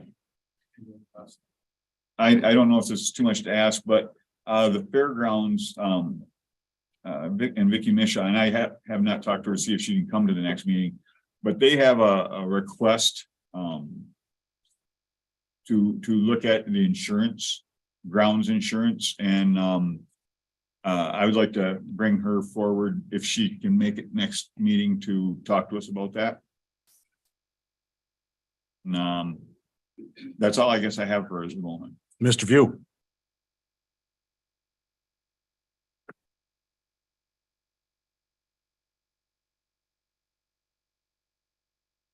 Ethic policy. I would like us to have that put on the agenda because there is still some confusion with it from what I heard tonight. And I've talked to people because we got rid of it, we put it back. Legally, there could be something that we just got rid of for the commission to go to the state. We rescinded that. But even though the ethic policy wasn't officially attacked, I think that legally we need to reaffirm that policy in the handbook on page 30 to whatever it is, just to reassure the citizens that we have that ethic policy in force. So I'm asking to have that put on the agenda as a voting item. Packets to public. We never gave the packets out where they had have access online to these. And what was the reason for that? Do we have a reason for that? We've just never done it. Most cities do, most counties do. They, No, the reason why we don't do that is because it has to be ADA fulfilled. So all PDFs have to have bookmarks, searchable. What are the other listings, Brandon? Can you help me? Can't be a scanned document. So the hours to put together a agenda or a board packet well, can for we the check public. how other cities do it? Is there a program or something? I mean, how can I They get just on an ignore email? the Folks, I'm assuming the commissioner's concerns aren't a back and forth anymore. Okay, okay, I would like to see the packets being given to the public. That's all. And if you got to break that rule because everyone else is, well, until somebody comes after us, let's kind of bend that rule a little bit. The building inspector, and I'm not going to get everyone that spoke because time is short right now, I guess. The collaboration with Menominee County on the different issues, that's what we need to do more of. It's just great to hear that they can do stuff like that because I think it saves both counties. I just wanted to make that comment. Park discussion. I have folders full of information just in the last week. Any movement forward, I am requesting because of how many people have contacted me that I would have the opportunity to be in the discussion moving forward with the parks, the conservation district, the forest, all of that stuff, just so I can get the citizens concerned at least brought up and answered. Not to say we're gonna go private or all this stuff. I just need to be able to move forward with a lot of the answers that I just can't get right now. And let's see what else. And I know I talked a lot tonight, but it hit me in the face when I went and visited one of the township clerks. I walked into the office. She didn't want to speak to me. And it ended up, we talked about transparency. And here I'm sitting there defending myself. I'm not talking to the commissioners. I'm not talking to a friend here or friends there. You know, it just hit me in the face so much. What it was is when we're up here talking, and I'm going to try to push this and follow suit or not. I mean, explaining why we're voting, why things are happening. And I think I tried to do that tonight, even though I could see some, you know, what are you doing that for? What are you asking that for? I did it because that's the transparency that I've heard that people want. Not everybody, you know, I mean, we got a silent majority out there that outweighs anyone in this room. But I can guarantee you something, that if they had an issue that was wrong, they're going to want to come here and hear us explain why we make decisions. And I don't know, I just feel that that's what I'm going to start doing. Have patience with me. Doing that. Another important thing. Answers to the people's questions. I have a secretary out in the audience, a secret secretary that takes all the notes. I go home and I look at them notes. I try to figure out what these people are asking for. The thing is, when they call, I'm not going to call anyone. You have to get a hold of me, and I'll verse you on anything that I know, and you can verse me on what you know. But I don't see that a direct question, not opinions and stuff like that, but some of the direct questions. What is the procedure for answering them to the people? Is it just forgotten 2 weeks later and just hope they forget about it? I mean, because I was on that side many times, coming in and complaining and doing all this stuff, never getting my questions answered. I just went out and kind of changed my perception and become part of the solution. That's why I'm here. I hope I do become part of the solution. But I think answering them questions would be, you know, so nobody can answer me now, but I mean, put that on the agenda so we can figure out. That's just, I don't know if I can add stuff to the agenda or not, but I mean, I want to know the procedure. I can tell people that if they come here and speak saying, how come the grass ain't cut? Well, somebody gets back to them in a certain period of time and tell them why the grass ain't cut. So. Thank you. Thank you, sir, Mr. Melvin. Just a couple of things. You know, before we even attempt to go any farther with the parks, I would really, really like to see Steve Weary start running the parks as soon as he can. He has been there for many years. He knows every blade of grass. He knows everything that goes on in these parks. And he would be a great asset for the parks to be on his own with maybe one or two part-time helpers. Second, I went to a township meeting the other night and I was very surprised to see a young gentleman, he was probably still in high school, on their fire program. And I find out later there is a cadet program and they've had it for about 4 to 5 years. And his brother also was Garrett is part of it. And they are ranked at firefighter 1 and 2 class, which I thought is very impressive. The one is just 18. Paul, you could kind of give me more information about this cadet program with the volunteer fire department at some time. You don't have to do it now. I'd be interested in it. So that's all I got. Thank you, sir, Mr. Barron. Well, I'm thankful that we're moving forward on the administrative side. Again, I thank Ashley and what she's been doing and the rest of the staff. Also, the parks, we've got a lot clearer direction tonight. And I believe we're going to continue going down that path. It looks good. And I'm thankful for that.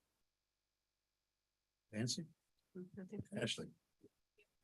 Okay, a couple of things, and yes, I am listening, whether Mr. you. Chair, can I just reiterate one, not reiterate, I have one thing to bring up that wasn't brought, that I feel is urgent right now. If it's urgent, by all means.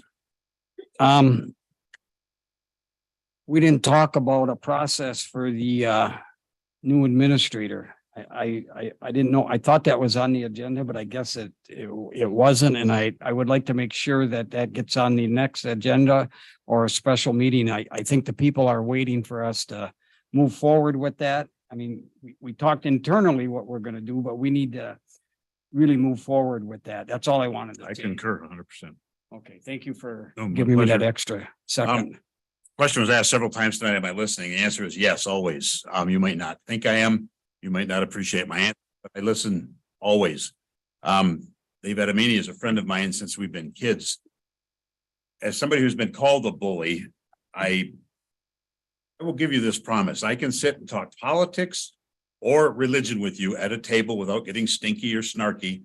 And if you are sincerely interested, I'll buy the coffee and we can sit down and talk. I can't guarantee you that I'm going to tell you what you want to hear, but I guarantee you I will not be sarcastic. I will not be rude. I will not be threatening. Be any more transparent than that. I have been called a bully many times over the past months, and I do not see that in myself. If I'm willing to meet you wherever and buy the coffee and listen to what you have to say. If you want to sound off on me and call me names, I'm not going to buy you coffee for that. But I'm very interested, even when we can agree to disagree. I believe we must agree or disagree agreeably. All right. This country has to do that in order to get back to where it should be. So just because you're offended or because I'm offended, it doesn't make me or you right. And just because you disagree with somebody, it doesn't necessarily make them wrong. So take me up on that issue of coffee. I mean it. I'll purchase the coffee and we can sit and talk. I can't guarantee you that you're going to like what I have to say, but I will not be rude to you. In reference to Ms. Williams' query about the property, Administrator Bergman facilitated that sale, all right, with a little bit of help from Mr. Mattson.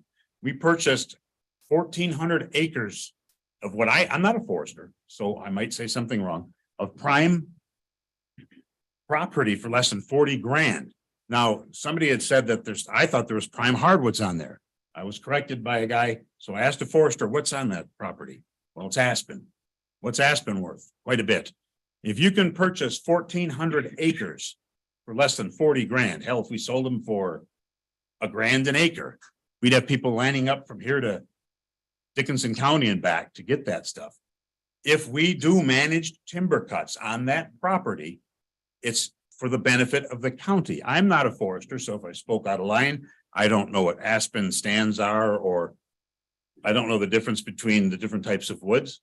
But I do know the fact that we purchased 1,400 acres of good hardwood land for the peoples of Delta County so that we don't have to hit you up with a tax increase or go in front of you saying, hey, we need more money for taxes. We're trying to think outside the box. So I stand by that. I'm proud of it.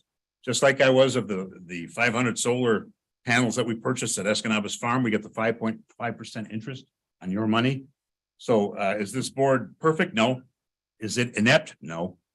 And with that, I thank you for coming, and I thank you, whether you believe me or not, I thank you for sharing. One last thing, our ethics committee is still open for business. Okay, we sent it on to the state without knowing that they wouldn't move on it, but we are not scuttling the ethics committee. And if there's some confusion on that, I openly say, you are the ultimate ethics committee. All right, so we have Meeting notices, the Board of Commissioner meeting for 3/7/23. It's 5 o'clock right here. It's the informational workshop. We have another Board of Commissioners meeting on 3/21/23 at 5:15 right here. And a regular Board of Commissioners meeting on 4/4/23, which would be another informational workshop. 30-day notices of appointments. I don't believe we have any. With that, I will entertain a motion to adjourn. So move. So move. Thank you and have a safe evening. Support. Thanks.